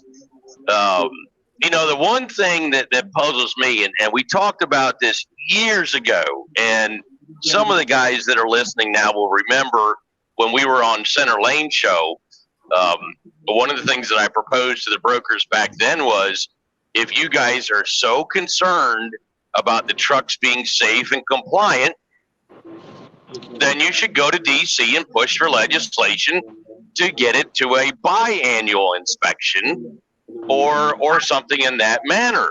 Because the young lady put up today on Twitter, or it was yesterday, where she has now accumulated 7 brokers that refuse to load her because she hasn't had a recent DOT inspection. Now, what they're saying, but what they're not telling people is it's a roadside inspection that they want. It is not an annual inspection that they care about. It is something as to what is basically a happenstance inspection. You either are doing something wrong on the road, or you catch their attention for whatever reason, or you have a very bad safety score when you roll through the scale house. Most of the time, if you have a very good safety score or a decent safety score, they will leave you alone. And if you go in there and ask them for an inspection, most of the times they will blow you off. This is a big bone of contention for me as a dispatch service, man. The brokers have the ability. They have multiple different platforms. You have, I believe it's Assured Assist. Carrier OK is the newest one. Carrier OK is a veteran-owned company that built an algorithm that all they got to do is type in the MC of a carrier to verify if they're double brokering carriers or not. It's very simple. It's a very simple process. It's pretty much on point for everything, but yet the brokers refuse to do that. They'd rather hinder the freaking carriers and make them go through these inspections and take a chance of being put out of service and endure other costs instead of maybe spending $25 a month to be able to just log it into a computer and find out who's double brokering and who's not. Sorry, man. I didn't mean to interrupt No, you. No, you're good. I mean, you hit a valid point. Bill, Yeah. hold that thought, brother, 1 second, because I think Blake joined the show a little late today, and I want to circle back on something. Bill, please don't forget that thought, because I'm going to give you the microphone. Marlon, are you there? I got a something I want to put up on the screen here. Marlon, I think he might be disappeared. gone, Mike. No, he's there. He covered his camera. okay. I think he might have had to take care of some personal business, but I want to put this on the screen. So my son, this is touching on the issue that we were speaking on before. I see that. Bill came in. My son is missing his cerebellum, part of his brain. No in-school since COVID started. I made them supply his services online, physical, occupational, and speech therapies. My twins were born 2 months premature and are now 10 years old. The other one has a heart condition. They are not candidates for vaccines. I wouldn't get them anyway. She has every right to say no. Hey, Mike, if you want to give her my name on Facebook, I can. There's some things I know that could help her out with some of her situations there that I might be able to give her some advice on, man. Okay, Shane, will do. Everyone knows who you are now, sir. You're known to 40,000 individuals in this group, so you're not a hard guy to find. Chris, you want to touch on that, bro? It is very scary. Chris. My heart goes out to her. I know it's challenging raising children that do have impairments. I went through it with my son. So, and same with you, Shane. My son was an IEP throughout this whole school year. Almost had him out of it because I finally got a teacher that actually did exactly what I wanted. That's the key. These kids don't have issues. These kids don't have issues. The issues are with the standardized testings and the industrial tests and everything. The teachers aren't allowed to teach like they used to teach. They have to train them to pass tests. You get a teacher that actually knows how to teach, and they will get through to those kids, and they'll find what clicks with those kids. Those kids, listen, just because they got an IEP doesn't mean that there's anything wrong with them intellectually. Actually, they're more smart than most of the general pop of the kids. You know what, Shane? The thing is it's easier to label the kids IEP or ADD or something like that. It's easier to label. Did you know that ADD now, ADD, ADHD, all of that is now labeled under the spectrum of autism? Used to, autism was autism. Now there's a whole spectrum of autism. You can have dyspraxia, you can have dyslexia, you can have ADHD, ADD. Any of that is now classified as under the autism spectrum umbrella. So all of these kids, I mean, back when we were in school, you didn't have none of this. You know, you didn't have it. At the very most, your hyperactive kid might have got some Ritalin back then. You know, but now, and that's bad. You know, all of that medication and stuff is bad. You know, my daughter don't. You know, listen, but you get me on a touchy subject now, brother. No, I got you. You know, our hearts. I'm not going to mention the name of this member of the group. Marlon, are you back? There he is. Marlon, you back? Yeah, sorry about that. We had a COVID story here from one of the members of the group. You ready? Oh, it's on the screen, bro.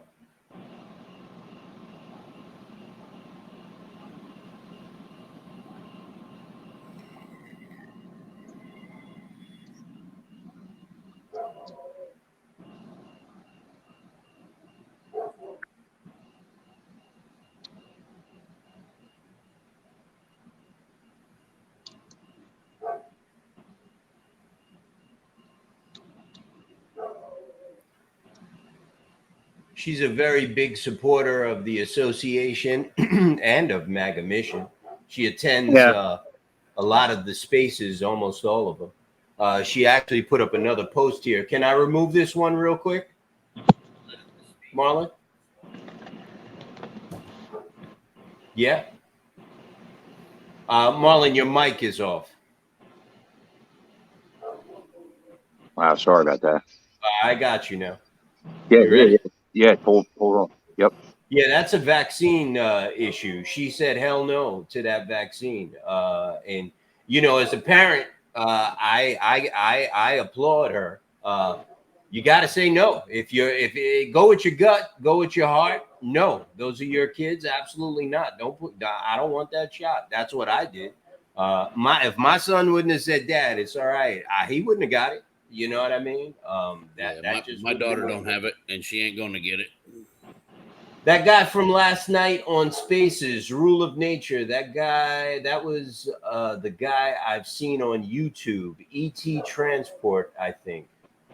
You had a celebrity in your space last night, John. Really? The guy that I was going back and forth with, and then he disappeared. I think he said something crazy like the laws of business or something stupid like that. Oh, that was him? Yeah, we were going Yeah. back and forth. Wait, what the? So he's been in our space lots of times. Yeah, he's a putz. Yeah. Well, he goes in Kevin Rutherford's spaces a lot. He's in there a lot. Right. So, but he doesn't have he didn't have a leg to stand on. He was like natural. Oh, this is the natural evolution of it, right? Isn't that what he said? Right? Am I right? Some craziness. Like, what business you go in and you're not allowed to update your equipment? You got to buy garbage equipment. You know, like it's no business. If you spend time in business and you make money, you should be able to buy a brand new truck or two if you want to. That's the whole point of being in business. Growing. If you're not going to grow, what's the point? Right? Go get a job and work for someone. It's easier.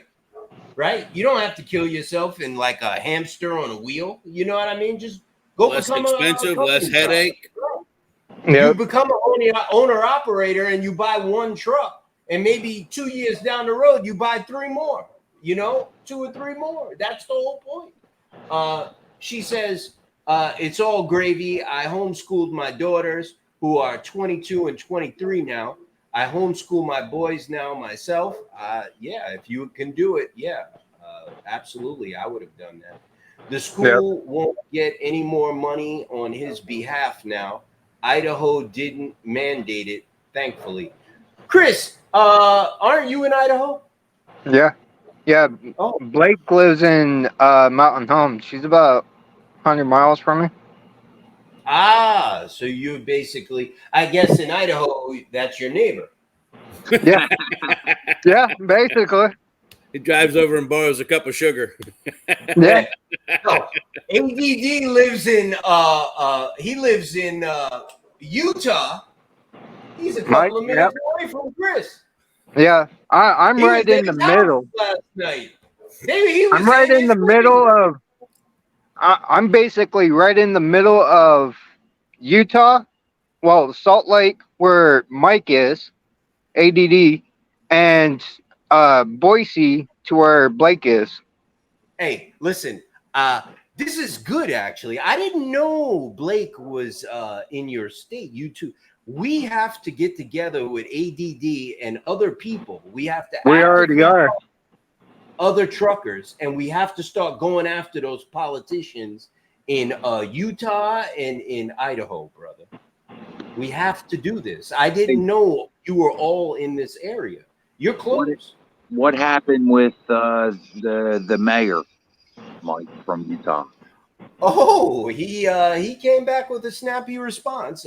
He was supposed to appear on a show with us, and he didn't show up. And he said, "I'm not doing the show, and I will respond to trucking issues when I am elected."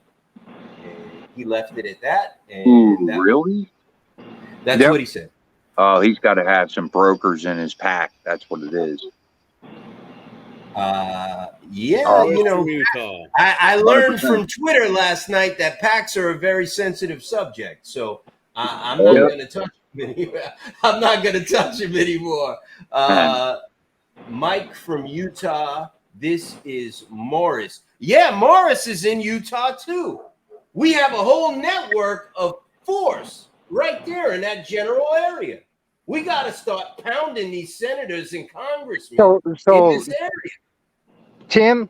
Tim Wilkinson, he's in Nevada. Okay. He's up by Reno. He's close by too. So and then Jackie, I don't know if Jackie's part of the group or not, but she's in Northern California. Mike, close by to those guys is not like close by to you, brother. I know. I'm like, no, yeah, 300 miles away, right up the block. No, I hear you, man. Tim is in Lodi, California. I think I spoke to Tim yesterday. You know, California's tough, man. Blake, let me ask you. Blake, yeah, you got Matt down there, don't you?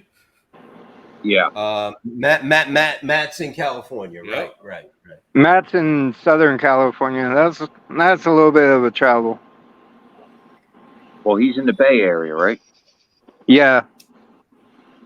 So, yeah, Mike, Matt's about probably 1,200 miles from where I'm at. Yeah, it's far. Yeah.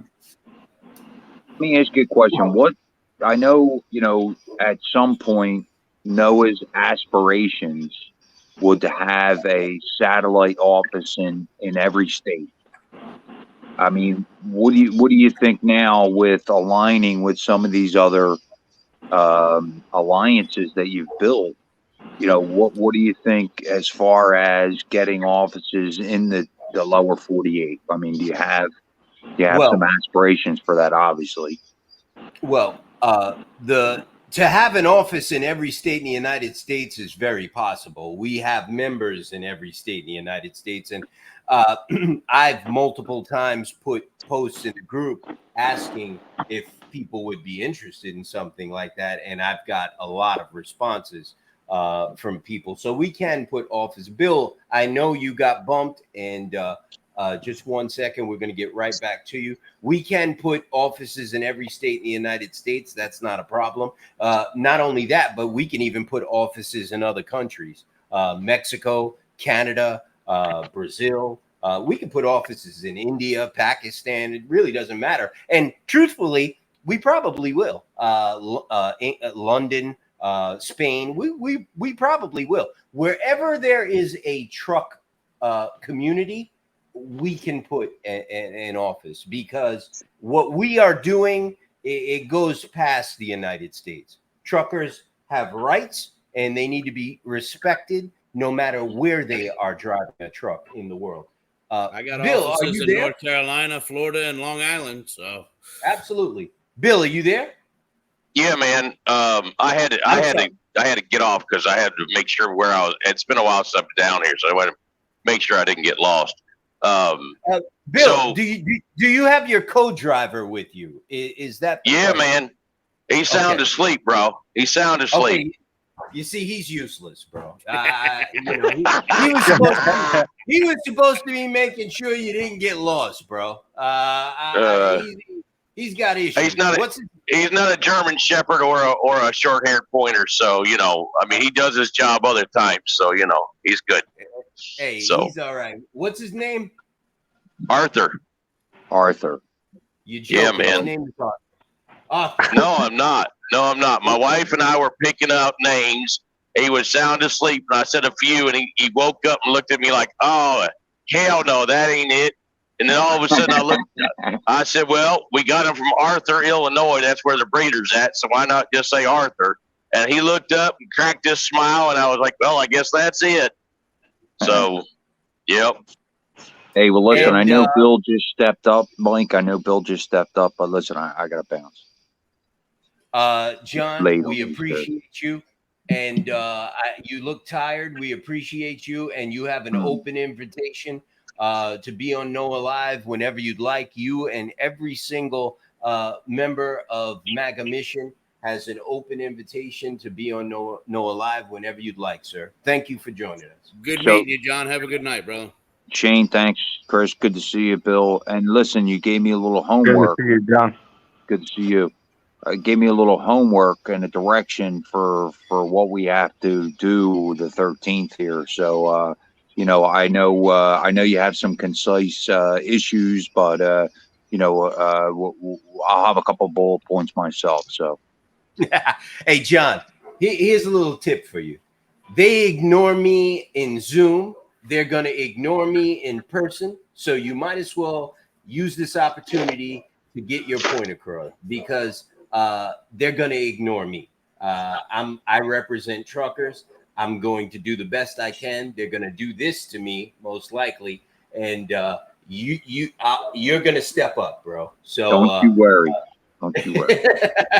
The floor is yours. No Thank you for joining us, sir. problem. Bill, good All right. to see you.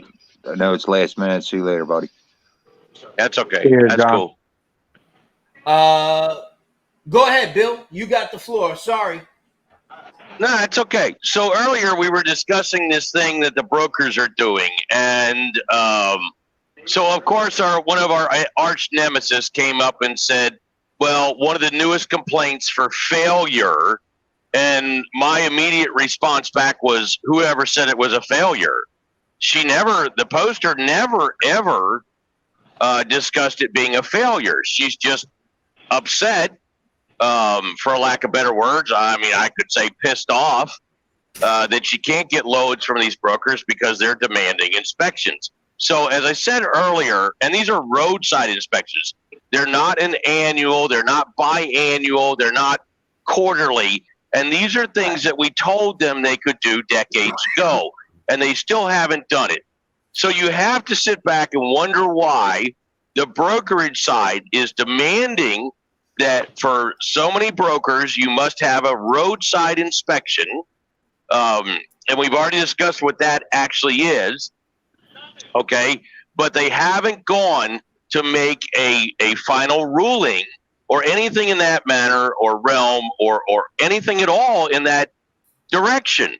And the One every only 90 thing days is what they're requesting.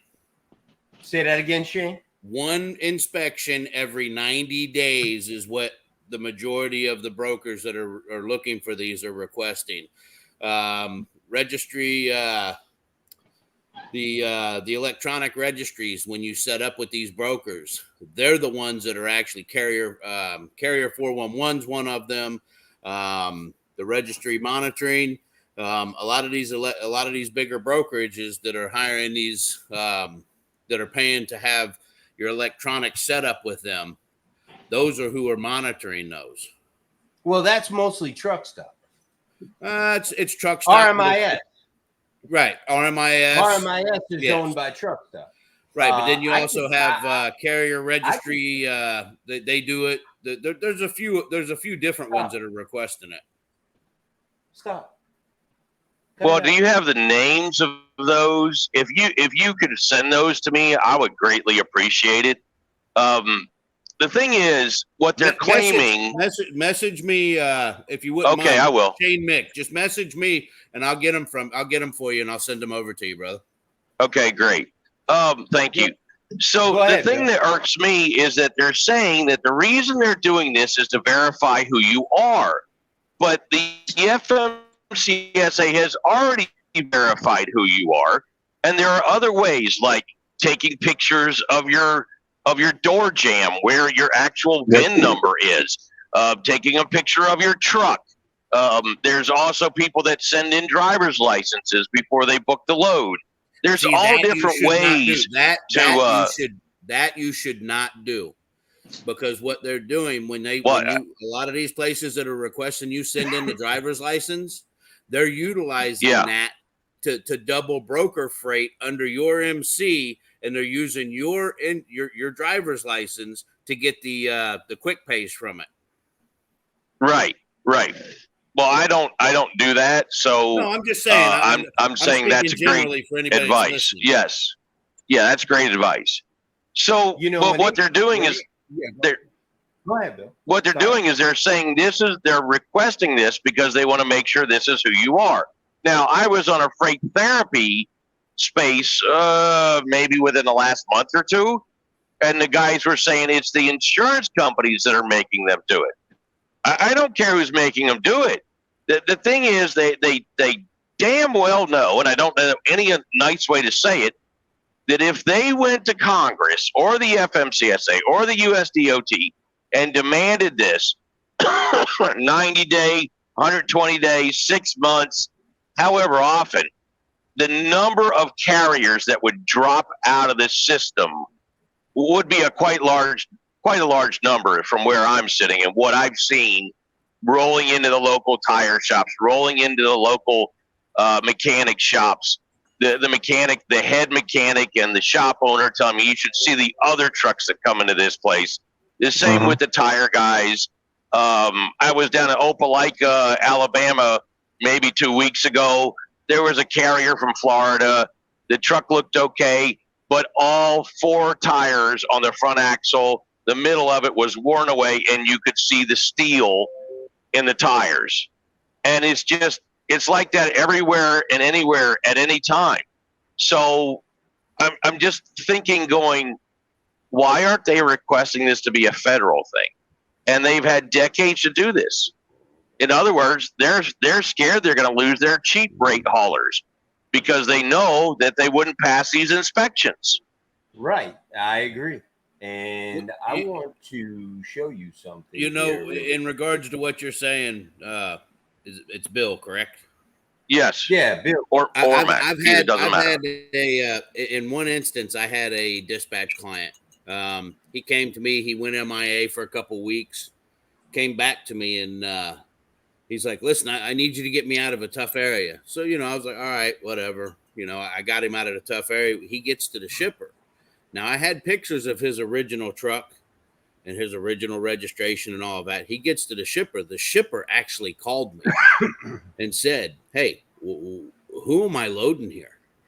He says, there's different names on the side of the truck. He goes, this truck is held together with duct tape and bungee cords. He goes, it doesn't have a mud flap anywhere around it. He said, the tires are bald. He goes, this truck looks like hell. He sent me pictures. And I mean, in an instance like that, I could understand where somebody's looking for a little bit more credentials. And listen, I am not by any means defending the brokers for what they're doing. But so you have so many of them out there that are doing this that it's becoming a problem. Okay. If I can cut in here. So this is RMIS for a lot of people that don't know. I am a broker. I have RMIS. This section of RMIS allows me to override certain criteria that I have for allowing a carrier or owner operator to run a load for my broker. Any of these classifications right here, my system is set up with RMIS to check all of these situations on a carrier or owner operator before I assign them a load, or they're allowed to sign up with me to carry a load. I can override all of these, right? So if you take the first one, for example, this is the most popular one. This is the one authority not the first one, the second one. Authority time check not required. That is the one where brokers can put in the amount of time you had to have your authority before they will allow you to carry loads for them. Most of them set it at 3 months, 30 days. I could override it to just say, shut up and let this guy sign up with my broker and allow him to carry loads for me. If you notice, what Bill is talking about right now is not on this list. But this is RMIS. RMIS is the most popular one that brokers use. I use it to do background checks on carriers and owner operators. Everyone that signs up with the National Owner Operators Association broker has to be run through RMIS before they can carry loads for the association broker. So this is all that's available on RMIS. As far as how many times you've been inspected, it's not even available. Yeah, that's an issue with the particular broker.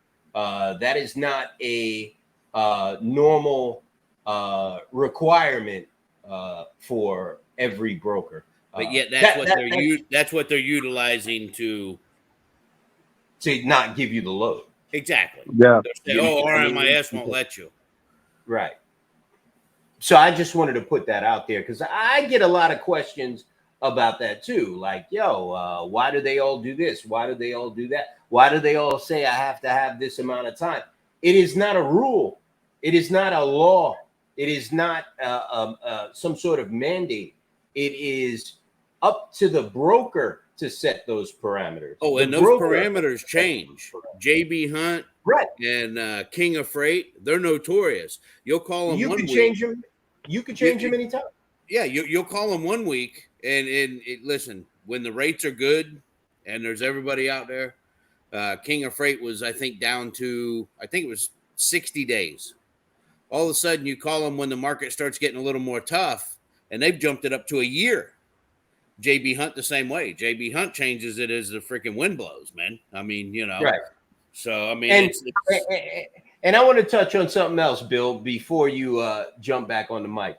I get these people all the time. How do I get an inspection? How do I get an inspection? And I the only thing I can tell them is go to an inspection house and ask the cop to inspect you. You know what I mean?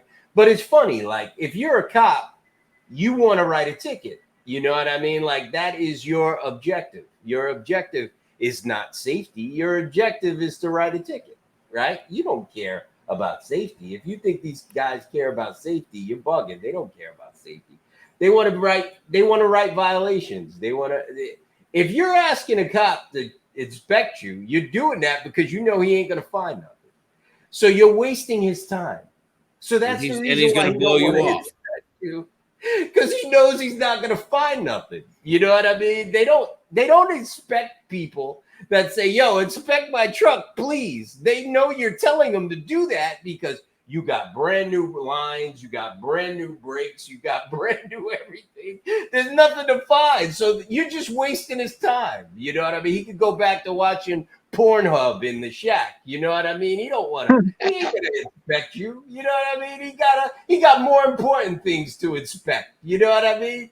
He ain't gonna find nothing, so he's not gonna inspect you. They only inspect trucks that they feel they can get a violation, make a revenue off of. Exactly. So you're wasting your time. I mean, you'll get lucky every once in a while. A cop feel bad for you and he'll give you an inspection. But they're not going to inspect you if you ask them to inspect you. They know they're not going to find anything. Go ahead, Bill. Sorry about that, bro.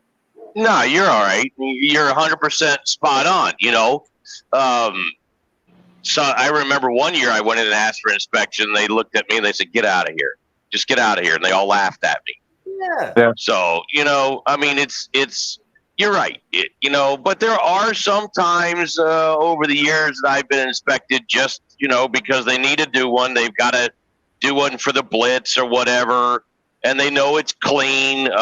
We got stopped going down 220 one time and the guy was real nice. He goes, what are you doing? And I told him, I said, well, we're going down here to do something. He says, well, do you mind if I inspect? And I was like, well, we're really not on duty, but okay. And he goes, here you go. And he walked around and did what he had to do. And he goes, here you go, clean inspection. I was like, awesome. So that helps, that helps you. But this nonsense that these guys are doing, that there's better ways to check. And what's even worse is what they don't consider is not every state is enforcing on the same things. One state may be looking for the height of a mud flap being wrong. Another one might be looking for tread depth on a tire. Another one might be looking at brake lines. Another one might be looking for leaks of oil. And it's never the same. No state will ever enforce the same thing as a neighboring state all the time. I mean, this is just, it's nonsense that these guys actually think they know about the inspection system, and they don't. They probably don't even know that there's something called an inspection score. When we were talking about this years ago, people were like, oh, no, you're full of shit. And then all of a sudden somebody just explained it not too long ago, and I was like, here it is again. Now you all know there's something known as an inspection score. And that tells an officer whether or not, I think it's pass, must inspect, or either or. I think there's 3 different stages, if I remember correctly. And if you start out, your score is like 80 to 100. And then as time goes by, if you don't have any inspections or any bad inspections, your score actually goes down. So the higher your score is, the more likely they're to inspect you. I remember seeing a couple posts this week and last week on Facebook about why am I continuing to get inspected? And I said, well, what's your inspection score? And they said, I don't know. I said, well, next time you go in there, ask them what your inspection score is. Well, we had this, this, and this. And I was like, well, then that's going to raise your inspection score. That's why you're being pulled in. You need to get guys operate off of that as well. Yeah. You need to get guys to get good, clean inspections, and your inspection score will go down. So, I mean, there's all kinds of things that affect it. But these guys are hoping on a prayer that your inspection in one state will be the same as it is, the criteria will be the same as it is from one state to the next. And it's not always that way. They're all trained, but, maybe it may even be different between the officers. Because if one officer continues to see one problem, that's what he or she is really going to look for on the next truck that they inspect. And that's how they get their criteria. They found this wrong. Oh, well, this is an example, okay? They found example A as being wrong on all the trucks they inspected in the past 15 days. So then they're going to go target look for whatever A is, and they might miss something else. Or you might have officers that say, hey, that line back there is sort of dangled, it's sort of dangling. Can you put that up and secure that? I'm not going to mark you on it. It's just a little line, maybe you didn't see it. Maybe it got knocked down while you were traveling, something out of a trailer, a wire or something. If you'll, tie that up, I'll get you an inspection. They're not out. Some of these guys are not out here to jerk us around and cause us problems. And then you got guys that are really the other side of the coin, and that's Bill, where I'm at. Those are usually the West Coast guys, right? This whole thing with the inspections. I mean, if you think about it, back right after the pandemic, when the market was hot, you never heard one freaking broker ask for these inspections. When the freight is more than the trucks out there, you'll never hear them ask for it. When the trucks overload the freight, that's how they limit who they're going to work with. It's just, all right, well, listen, we're not even going to deal with you, and it just saves them the hassle of having to work with somebody that they don't want to work with. Mm-hmm. Mm-hmm. Bill, question. Yes, sir. Your CSA page on FMCSA's website, can you get the score there? For your safety, for your inspection score? Yeah, I see mine. I see how many inspections I've had, how many I passed, how many were violations, no violation. I see all that shit here on my CSA page. That's how I pull them up. Yeah. That's how you can pull up your CSA score, but your inspection score is a completely different thing. You have to ask for it when you go in to get inspected. and they may or may not tell you how to obtain it. I don't honestly remember how they obtain it, how you can obtain it. I can call and find out, but it's been so long. I mean, I got stopped in North Carolina, and the guy's like, "How do you have such a low inspection score?" And I'm like, "Dude, what are you talking about?" And Richard Wilson, it was on our show years ago. He talked about it a lot, and the guy showed me, and I was like, "What are you talking about?" They got two screens right in front of them when you go through the scale, and one shows your inspection score, so it's either like a green, a yellow, or a red, and depending upon, you may get a yellow all the time. There's a carrier in Missouri who keeps getting pulled in, and he kept asking why, and he didn't understand. And I said, "Well, here's your reason." And I went over his record with him. He's like, "Well, you know how drivers are." I was like, "Well, that's why you're getting inspected. You got to pull these guys up, man."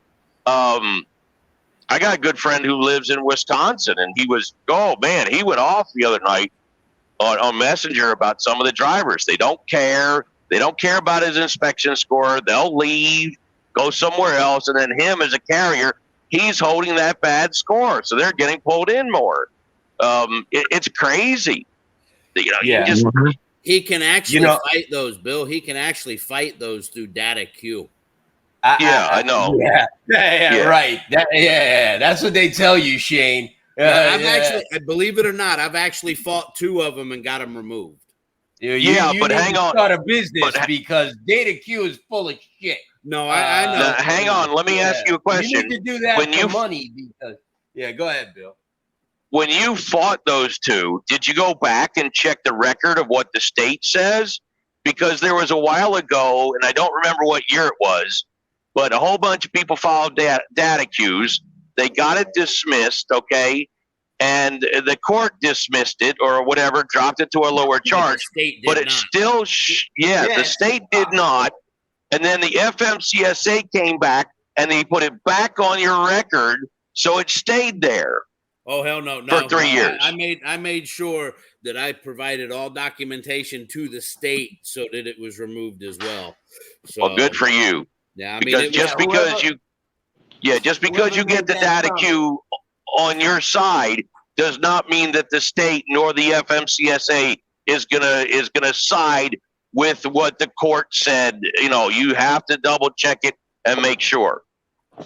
Oh yeah, absolutely. You don't trust any government entities. That's first off. So whoever made that comment about Washington, I totally agree. The cops in Washington are off the hook. I've had multiple run-ins with them. Just incredible. Just amazing the hard-ons those guys are as soon as you come into Washington. It's like, welcome to Washington. F you, get the F out of the truck. Let me see your paperwork. Absolutely horrible. This is a post that is in my LinkedIn that just came that I just found in LinkedIn. You guys recognize this guy, Reed, whatever the hell his last name is. He's always in the Twitter spaces with us. Typical freight brokerage parking lot. G-Wagons. Yeah, you see? And they wonder why we call them scumbags, right? Like every chance you get, you know what I mean? They wonder why we call them scumbags. You know what I mean? Well, the thing is, most of your mega brokers, I mean, they're going to the colleges. They're pulling guys that have computer degrees. They don't know anything about trucking. And I'm speaking specifically of TQL right now. Right. And they go in, they offer them a job. They tell them, all right, listen, this is the percentage that you have to get. You have to present this rate below this. And if you anything below that, you get to pocket the difference. So these guys don't have a clue about anything. And the thing with TQL right now is they're doing they're actually subcontracting a lot of dispatch companies to act as brokerage agents for them. Well, they're all doing that. I've seen that. TQL is notorious for it, though. Do you There's see actually TQL? Did you see TQL looking for people to move to Mexico, and they're offering to pay for their relocation costs to get I them to wouldn't trust operate it. out What of are they going Mexico? to put them in a shack? I Yeah, wouldn't trust there's a bunch of them doing that. So, There's a bunch of them doing that. back to what Bill was saying about different states doing different inspections. New Jersey's real bad about doing emissions inspections, and if you don't pass it, they will fail you and put you out of service right there on the spot. You know, I don't Yeah, get like much the shit Bay out of the Bridge. cops in New Jersey. If you go across 301 in the Bay Bridge and you're coming back from the Bay onto the mainland over there in Maryland on was it 5301? There was years that they were known for looking for slack adjusters. Right. So that's what they were concentrating on. You know. The I got cops in popped New up Jersey are going up cool to to me. upstate New York on 687. They pulled me in. They found it was an older trailer. I was hauling hazmat, and they found that the bolt on the air tank had a 16th movement, 16th of an inch of movement in that bolt, and they wrote me for it. You know, I don't get a lot of problems from the cops in New Jersey or New York, Pennsylvania. It's only when I go out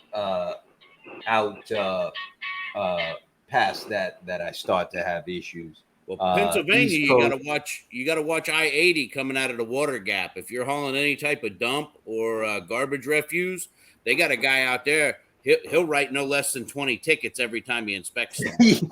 Maine, I get massive problems, bro. Maine and Massachusetts. For some reason, I have massive. What number is that, Shane? Is that 6 or 5? Hey! I plead the fifth. I don't count, brother. I usually cut the show down, close the show down after 6. So, Bill, anything else you want to add, brother? Oh no, there was something, but I completely forgot. It left my brain. No, I hear you. I'm trying to get Billy Randall on the show.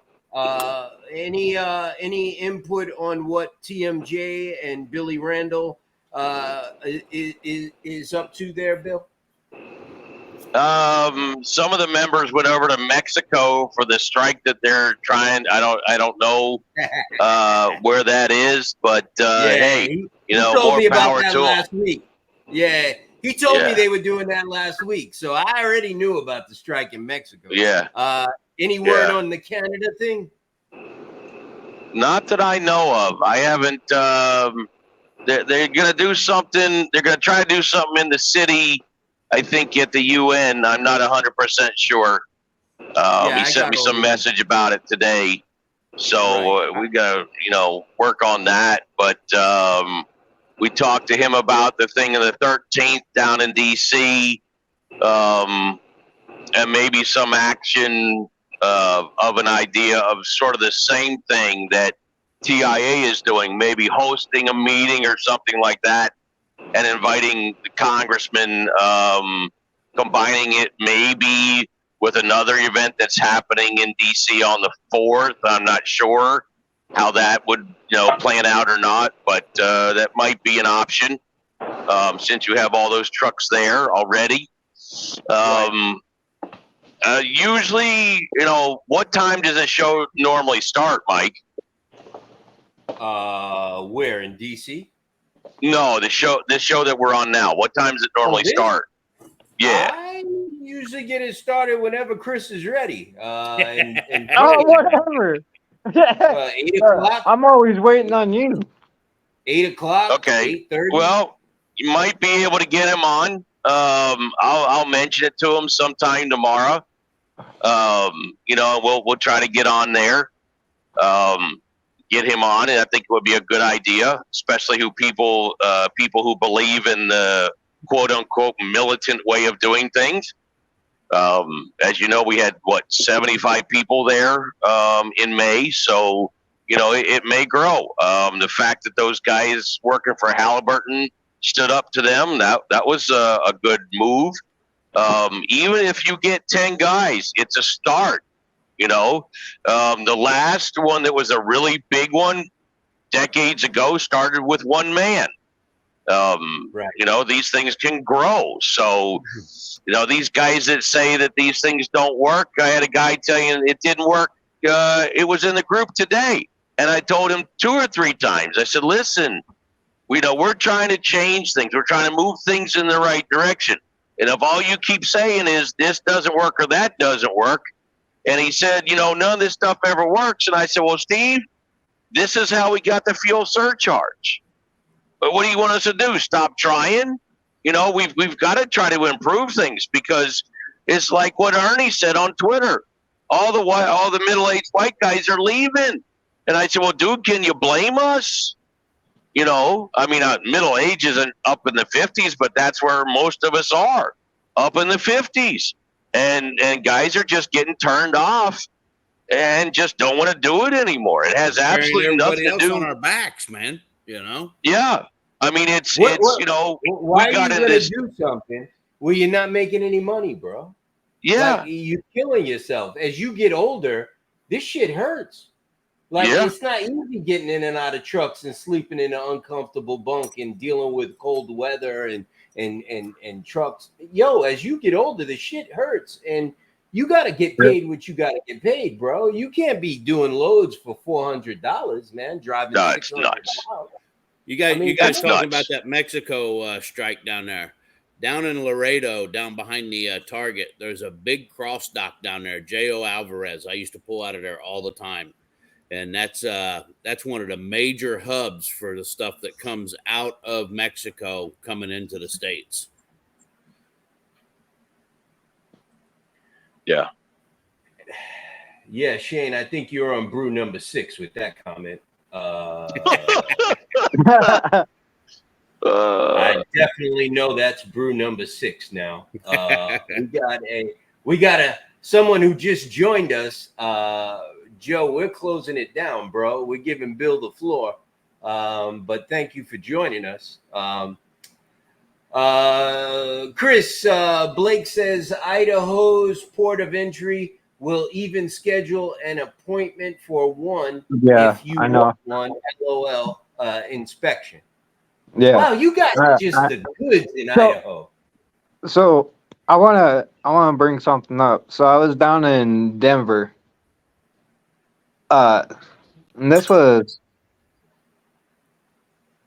last fall, and a broker called me on the load, called me up, and wanted me to move a load, and he's like, "You don't have any inspections." I'm like, "Yeah," because they've never pulled me in for one. And he's like, "Well, can you go to Fort Collins and get an inspection?" I said, "What the hell for?" "Oh, so you could haul this load for me." I'm like, what, hold up. So what are you trying to offer? Now, I can't remember where it was going. I don't think it was very far, but it was less than $2 a mile. Last fall, when fuel was over $5 a gallon, out in Colorado, and I told them, "Okay, so you expect me to go to Fort Collins to ask for an inspection at $1.75 a mile?" For what? Exactly what I told them. I told them, why would I do that? Why would I go in to get an inspection when you guys aren't even covering for the maintenance? You're barely covering the fuel. I would have hung up on him, bro. I wouldn't even have continued the conversation. Let me tell you something. Yeah, I wanted to get my point across to him, and after I got my point across to him, I hung up on him. Because you're talking to an idiot, actually. Yeah, that right there is a moron. You don't even speak to them. Chris, speaking of idiots. Yeah, go ahead, Bill. I'm sure I remember my point now. Go ahead. Yeah. Okay, so I picked up a load for a new broker today, and I called one of the guys that I've known for a little bit because he does reefer, and I used to do it when my brother was alive, my younger brother. God rest his soul. But anyways, so we're talking, and I said, so what are you finding that the guys are dispatching you at? Because this load that I'm on is a little bit tight. And I said, I've already unloaded this morning, so I don't have a full clock. And I said, I seem to run into this, a little bit often where the brokers don't understand that you need a full clock to run either 10 or 11 hours. And it seems like they want you to run hammer down the whole time for 11 hours straight. And I'm like, this rate doesn't pay enough to do that because you're burning everything up. You're burning up tires. You're burning up brakes. You're burning up fuel. You're burning up yourself. All right. So I said, because I had this other broker called me, and I said, just don't even get me started. And she started laughing. She said, tell me about it. I said, okay. I said, so they go to college. All right. Let's just say they go to college, like the one that one company that we're boycotting brags about out there in where the fuck is it? Ohio. No. Ohio. Okay. We'll say Ohio. Anyways, so they all go to college, and it seems like, and what I told her was, it seems like once they graduate, they completely forget everything that they've been taught. Because I'm wondering at what speed do they dispatch these trucks? And so my other guy says, well, if you're doing 650 miles, that's 10 hours at 65 miles an hour. I said, please tell me where you can average this from Texas going east all the time. I said, you can't. It's physically impossible. And this is where a lot of drivers get mad and they laugh and they say, you don't know what you're talking about. Well, if you go and you average your speed, like on some of the newer trucks, you can actually average your speed on the dash display. And guys need to start doing this because you're not doing 65 all the time. There's no way. So I'm sitting there going, do these guys even understand? And this is not, people have been blaming the ELD for the speeding. But I'm sitting here telling you that these guys are dispatching the trucks too fast. There's no way you're going to make it. Because my buddy says, well, it gives you an hour either way. I'm like, an hour? An hour. You've got to have a half-hour break in there. And then what if something happens? Then you're playing catch-up all day long. And you're taking risks to satisfy these brokers and these customers. It Or should they be want you to repower the load and take a loss. No. They need to. One of the guys said something. I said, we need to work better with each other, not just the brokers or the freight forwarders, the 3PL people just demanding. How does a broker make an appointment for you to pick? First of all, how does a broker make an appointment for you to pick up when he doesn't even know how many hours you got left for the day? And then assign you a delivery time on top of that pickup time when he doesn't even know how many hours you have left for the day, much less how many hours you have left for the week, much less anything else about the schedule that you've already had for the day itself. Well, what's even better is when they detain you at the pickup, they detain you 2, 3, 4 hours, and then they still expect you to make the delivery appointment on time, or they're going to penalize you for it. Right. Oh, I've had that happen where I got held up 13 hours, and they still expected me to be there on time. They tried to penalize me, and I told the broker straight out, I was held up at the shipper. It was out of Maricold in Utah, in Salt Lake. I was held up for 13 hours. That's crazy, man. 13 hours, you better be giving me a different rate com before I even load that truck. Bill. Yes. Blake says, I think the youngsters look at MapQuest time. thinking that's what a semi travels at. Yeah, No, they use I the agree with Pocket her. Atlas, and they say it's only an inch away. I had a guy tell me. It looks real close on the map. I How had a did guy you tell not me make it? going from Ohio to North Carolina over there on the eastern shore of North Carolina is 600 and some odd miles. And he said, that's 8 hours. I said, how is that? I said, you're going up and down the hills in Ohio. You got to go through the slow lanes over there on 35. Yep. And then you're up and down through the hills in West Virginia, and North Carolina. And then you got to go through Durham. You got to go through Greenway. You got to go through Winston-Salem in the morning. And then Greensboro in the morning. And then, well, yeah, you can, or you go down 421, but that's still jammed up. So you got that side of Raleigh. And then you got Greenville that's all jammed up. So how are you going to do that in 8 hours? And you know, the response I got back was crickets. I said, thank you for the load, but No, no, they tell that's you, not you me. should plan better, driver. That's what they tell you. You should plan better. Shit. You ever get out I that way, mean- man, hit me up, brother, because that's where I'm at over in eastern North Carolina. Bill. Oh, I didn't know that. Yeah. Where are you at? Somebody. Just outside of Wilmington, man. Oh, okay. Oh, right. Okay. Yeah. Bill's in North Carolina too, Shane. Yeah. Bill, Blake says exactly 100 to what you just said, sir. In any case, I think we've been on for almost 3 hours once again. So much for that hour show there, Mike. Chris, Yeah. Chris, you're becoming my Ed McMahon. You were supposed to stop the show like an hour in. 2 hours over our cutoff time. Hey, I told you from the I told you from the beginning. Good luck with that hour.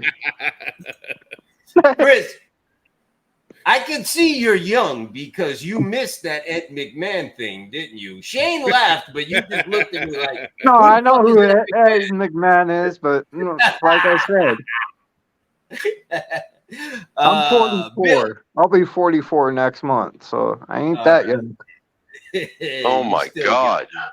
Yeah, no. Kids, you kids. Damn, I wish I was 44. I remember when I was. Let me see. Didn't hurt as bad back then, right? Yeah, 44. God, Yeah, no. a long time ago, man. I was So where still you based young, out of, man. Bill? Do what now? Where are you out of? Near Greensboro. Okay. Yeah. Well, look, we're gonna be back again tomorrow, man. So every night, 8:00, 8:30, whatever. If you want to start early, just text me. We could start early. I just got to make sure the kids eat and do their homework and take baths and get to bed, and we could start the show. Thanks everybody for coming on. Final words. I'm gonna start with you, Chris. Go ahead. All right. I'm good. All right. Thank you. Man Tomorrow. of many words. There you go. Shane. Listen, man, tonight was it was a show all around, man, with Mega Mission, talking about the wind turbines, talking about trucking. So I mean, it's the platform's actually spreading. It's nice. I appreciate you all including me and allowing me to be a part of it. So look forward to seeing you here in the next few days, man. Yeah, Shane, before we bounce, man, let everybody know what you do and what your affiliation is with the association. I know I've been in trucking for 30 plus years. Trying to make do my part in spreading education and knowledge. I own a dispatch company. I own a freight brokerage. I also own a driver recruiting and equipment recovery company. So, Load for You One is the dispatch company. Freight Medical Logistics is the brokerage. DR911 is the driver recruiting and basic equipment recovery. We don't go repoing trucks. Basically, if a carrier has a driver out there that's either abandoned their truck or has had medical issues, we send one of our team out to go get it for them. So You know, aside from that, been doing trucking consulting for 5 years, trying to assist in keeping guys away from the predatory service providers. So, found a home here with Noah, and very happy to be here. You know, Happy to have you. and love the whole premise of it, and look to be here for a long time coming, man. And Shane, you do have a dispatcher training program. Yes, I do. Yes, FML Masterclass Training Program. It's a online dispatch training program, basically designed for someone that has absolutely no history in the industry, or someone that has history in the industry. Continued online support after that. You know, anybody takes the course and they got any questions going forward, they get in, you know, they start dispatching, they get into a jam, they're more than welcome to call me anytime afterwards. And it's also authorized, authorized by NOAA, you know, same with our dispatch program. So if anybody needs to contact me, Shane Mick on Facebook. So. Absolutely. Thank you, Shane. I seen you. I saw your dispatcher training program, and I personally think it's excellent. It's very professionally done. Anybody want any information on that, you can contact the dispatcher division at the association, www.tnooa.com. www.tnooa.com. Billy Mack. Appreciate it, man. Yeah, man, absolutely. I always big up good people and good programs where people can actually learn and gain knowledge and use to make money. And I saw the program. I recommend it. I did the same thing. We're working with on the adding broker one to training it course. for how to start a trucking company as well. It's a little bit more entailed. There's a lot going into it, so that's going to be a little while coming, but it's actually in the works as well. Hey, Nice. just don't charge $9,000 for it like that. No, guy no, on, not at Alex, all, man. No, Alex is a guy on Alex My Mother Trucker. The guy's charging like $9,000 for now. how to Listen, start a trucking anybody that company. wants to do the dispatch training program, Go buy a truck. if they're affiliated with NOAA, if they're a member of NOAA, they get a discount. Or if they're affiliated with the Truckers Affiliate Program, they also get a discount. Right. Listen, I'm not here to get rich off the stuff. You know Justin Kleiber. I've worked with him. Yeah. I was his first affiliate. Listen, man, I'm not out here to try and beat people over the head, man. I'm here to try and spread education, knowledge, and help this industry, man. I mean, it's from when I was a kid. You'd see, you'd be broke down on the side of the road, man, as a kid, or with your parents, your grandparents. Truck driver be the first one to call for help or stop and help you. Now you break down in that same spot. If there's a mud puddle, your ass better not be out there looking at the truck or the car or whatever's broke down, because they're going to drench you, because they don't have enough knowledge in the industry and they're chasing paper all day long. They're being hit with every predatory service that's available to them. Everybody's trying to take money out of their pocket. If I can assist in preventing that from happening and make it a little bit more fluid for them, then absolutely 100% I'm going to do everything I can. Yep, Absolutely. they're chasing the clock. And you want to know something, man? I tell people about your dispatcher training course, and I remember when I first started telling people about the broker training course that we have, and Raphael was not getting many responses. He was getting like maybe one or two people in the class. And then, he actually a few times, and I think Chris can attest to this, guys booked contracts, guys closed contracts and deals during the live broadcast of the course. Oh, I'm in that course. I'm in that cold course. call. And now everybody's like, oh, I need to sign up to this course. Yeah. I need to sign up to this course. It's like, yo, I'm telling you that we have these things at the National Owner Operators Association that could help you, and it's like crickets, like it's there. And listen, the NOAA offers the freight guard Oh, and the collections issue. yo, That right now is yeah. its hot topic, Hey. but there's so much more that's offered to it. You know what I mean? Blake just gave me some information I didn't know today.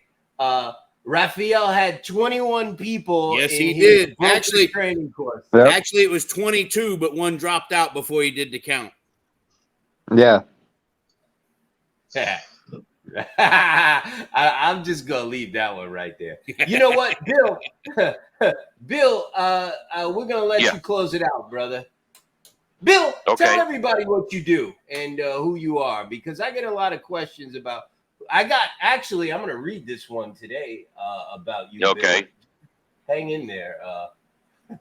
This one was from Caitlin, who is the president of the dispatcher division. She says, "Who the hell is this guy, Bill?" I said, Bill who? Bill. I said, Mac? She said, his real name, his first and his last name. And she puts McKelvey with a question mark. And I said, yes. And she's actually researching you for an article that she's doing. And so everything that you've ever written down is probably going to be in an article somewhere against your will. But you have fans, sir. Hey, that one she wrote about you, Mike, was on spot, man. That was nice. I read that. No one reposted it, but I did read it. I reposted it. I didn't even repost it, bro. I got it. It was actually, that wasn't about me only. That was about everybody, I think. Right. But Bill, tell everybody what you do. I know you've been doing this for a while, and you're an advocate, man. But you're like you do your own thing. Tell everybody what you do. I don't really know what to say. I've been going to DC since early 2000. The thing that kicked it off. Hey, Chris, Bill is speechless. We got him. Finally. He's finally speechless for once. Yeah, I think one of the hardest things for guys like me is to tell, about yourself, because it's really not about yourself for guys like me. In fact, the interview at OIDA was tell us about yourself and what makes you think you're a better advocate than others. And I was like, what?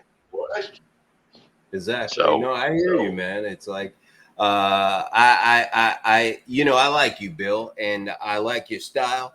And I think it takes guys like you that are knowledgeable and come armed with facts, not just screaming and yelling problems in someone's face, but solutions. And it takes guys like you who understand that and that get things done. And I think we need more people in this movement like Bill McKelvey. And I think a lot of people should listen to you because you have been doing this for a long time and you are very knowledgeable. And I want everybody to know that actually Bill was the person who got all of the associations together and aligned us. I know everybody keeps saying no. We were there. Bill approached us with the idea, and first I barked on him about it. I didn't want it.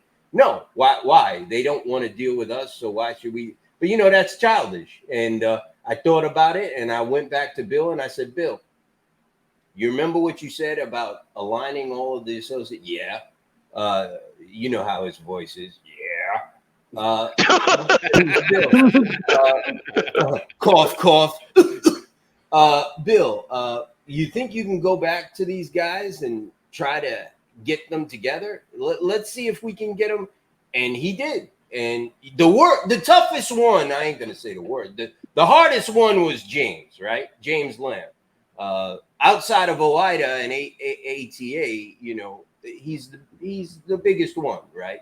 And he was the toughest one. And James kind of hated my guts, so I couldn't really approach James. So Bill went to him, and Bill got him to agree to talk to me, and we talked. And next thing you know, everyone just started joining up, and we still have people joining up today. And we've got associations in other countries joining this alliance. And truthfully, it was all because of Bill. So Hey, if Mike, anybody have wanted you to ever know, Bill- have you ever put a list out of all these associations that are linking up together? No, because I'm not the head of it. You know, what's his name? Bill John. What John is his name? Grobner. Yeah, John. You got to talk to John. John is managing the alliance. I'm just a member, bro. Noah's just a member. We're a soldier. We're not running this thing. Well, I can't take all credit for it. You know, a lot of us have been trying to work together for many, many years, and John and I have been talking about this for a while. And John's more on the legislative side of drawing up documents and stuff like that, and he has the time to do that. I don't have the time to do that. But I've got a horrible echo. Is that on your guys' side too, or just mine? That is just on yours. I don't have an echo. No, I'm over here. hearing it. I'm hearing it too. Maybe it's my speaker. Let me my speaker is kind of loud. Let me it might be me. Is that better? I think so. Yeah, that's better. Yeah. It is. Let me, you know what? Let me lower this down. Can you hear me, Chris? Yeah. Yeah. Is that better? I don't Is know. that better? Yeah. Yeah. Well, Yeah. okay. It's better. We're about to close the show out, but before I do, I want to acknowledge Blake Alvarez Foss.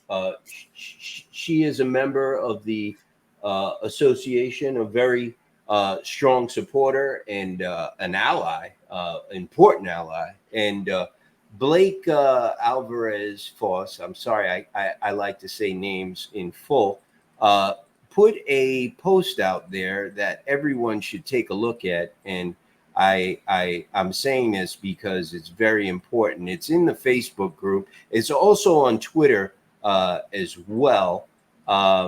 Chris, you know what I'm talking about? Oh, here it is.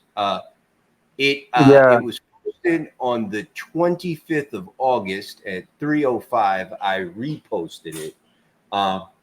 It was created by Blake Alvarez Foss. It is a document that you can click on.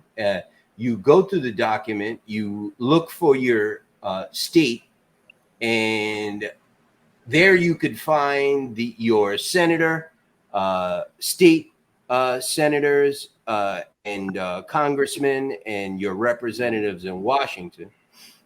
Then you scroll down to the middle and you find a pre-written letter with pretty much all of our issues already written up. And all you have to do is type your name in there, sign it, and send it to your state and federal representatives down in Washington. Blake Alvarez Foss is also working on a few other projects for the association. I do not have contact information for her. I don't know if she wants to be contacted directly, but hold on. That is the document. I don't know who posted that up there, but that is the document. I don't know if you can copy and paste that from here, but that is the document. And listen, she's working on a lot of other things, and I just wanted to big up Blake Alvarez Foss. She is in Idaho, and she is a supporter and very knowledgeable. And we appreciate all of our hard work and effort. So big up to Blake Alvarez Foss. And if you happen to bump into her, say hello and thank you. She's actually coming up with the shippers list too. Cool. She's already shared some of it with me and Mike. ADD. Yep. Yeah. Okay. Well, 3:04, 3 hours and 3 hours and 4 minutes and 22 seconds. I think that might be a record. What do you guys say we pack it up until tomorrow? I appreciate you guys being on. I will definitely be more prepared tomorrow, and I will have more content to go over tomorrow. Today was a very busy day, so I didn't really get a chance to put anything together. No, I think we went over quite a bit. I mean, exactly. Bill, with John, anything else? with John coming Bill, on and Bill coming on, it added more to it. Absolutely. I agree. Bill, anything else you Yeah. want to add before we close the show out? Not that I can think of. I mean, we covered all the stuff about the brokers. Tomorrow I can talk about the guy who had a contract that this great relationships mantra was just easily be debunked. I keep putting up more and more articles where great relationships have, just completely ended. More companies. There was one today that I saw where it said Warren. A company had gone through the Warren, but they were shutting down. So all these people are out of jobs. But I'm pretty sure they thought that they had great relationships too. Actually, there was one out by you, I believe, the furniture company. Right. That's what I'm talking about. Yeah. Yep. Yeah. Yep. So, Well, listen, it was good meeting you, Bill. Same here. Thank you. All righty. I think we covered a lot of ground tonight. Let's pack it up. We've been doing this 3 hours. It's 11:30. Bill's on the road. Everybody's tired. Get some rest, and we'll be back at it tomorrow, 8 p.m. Thanks, everybody, for joining us. I'm going to shut it down. Thank you. All right. Take care, Thanks, brother. Mark. Have a good night, man. See you, Shane. Bill. You got it. Be safe, All Bill. Take care, All Chris. right. Yep.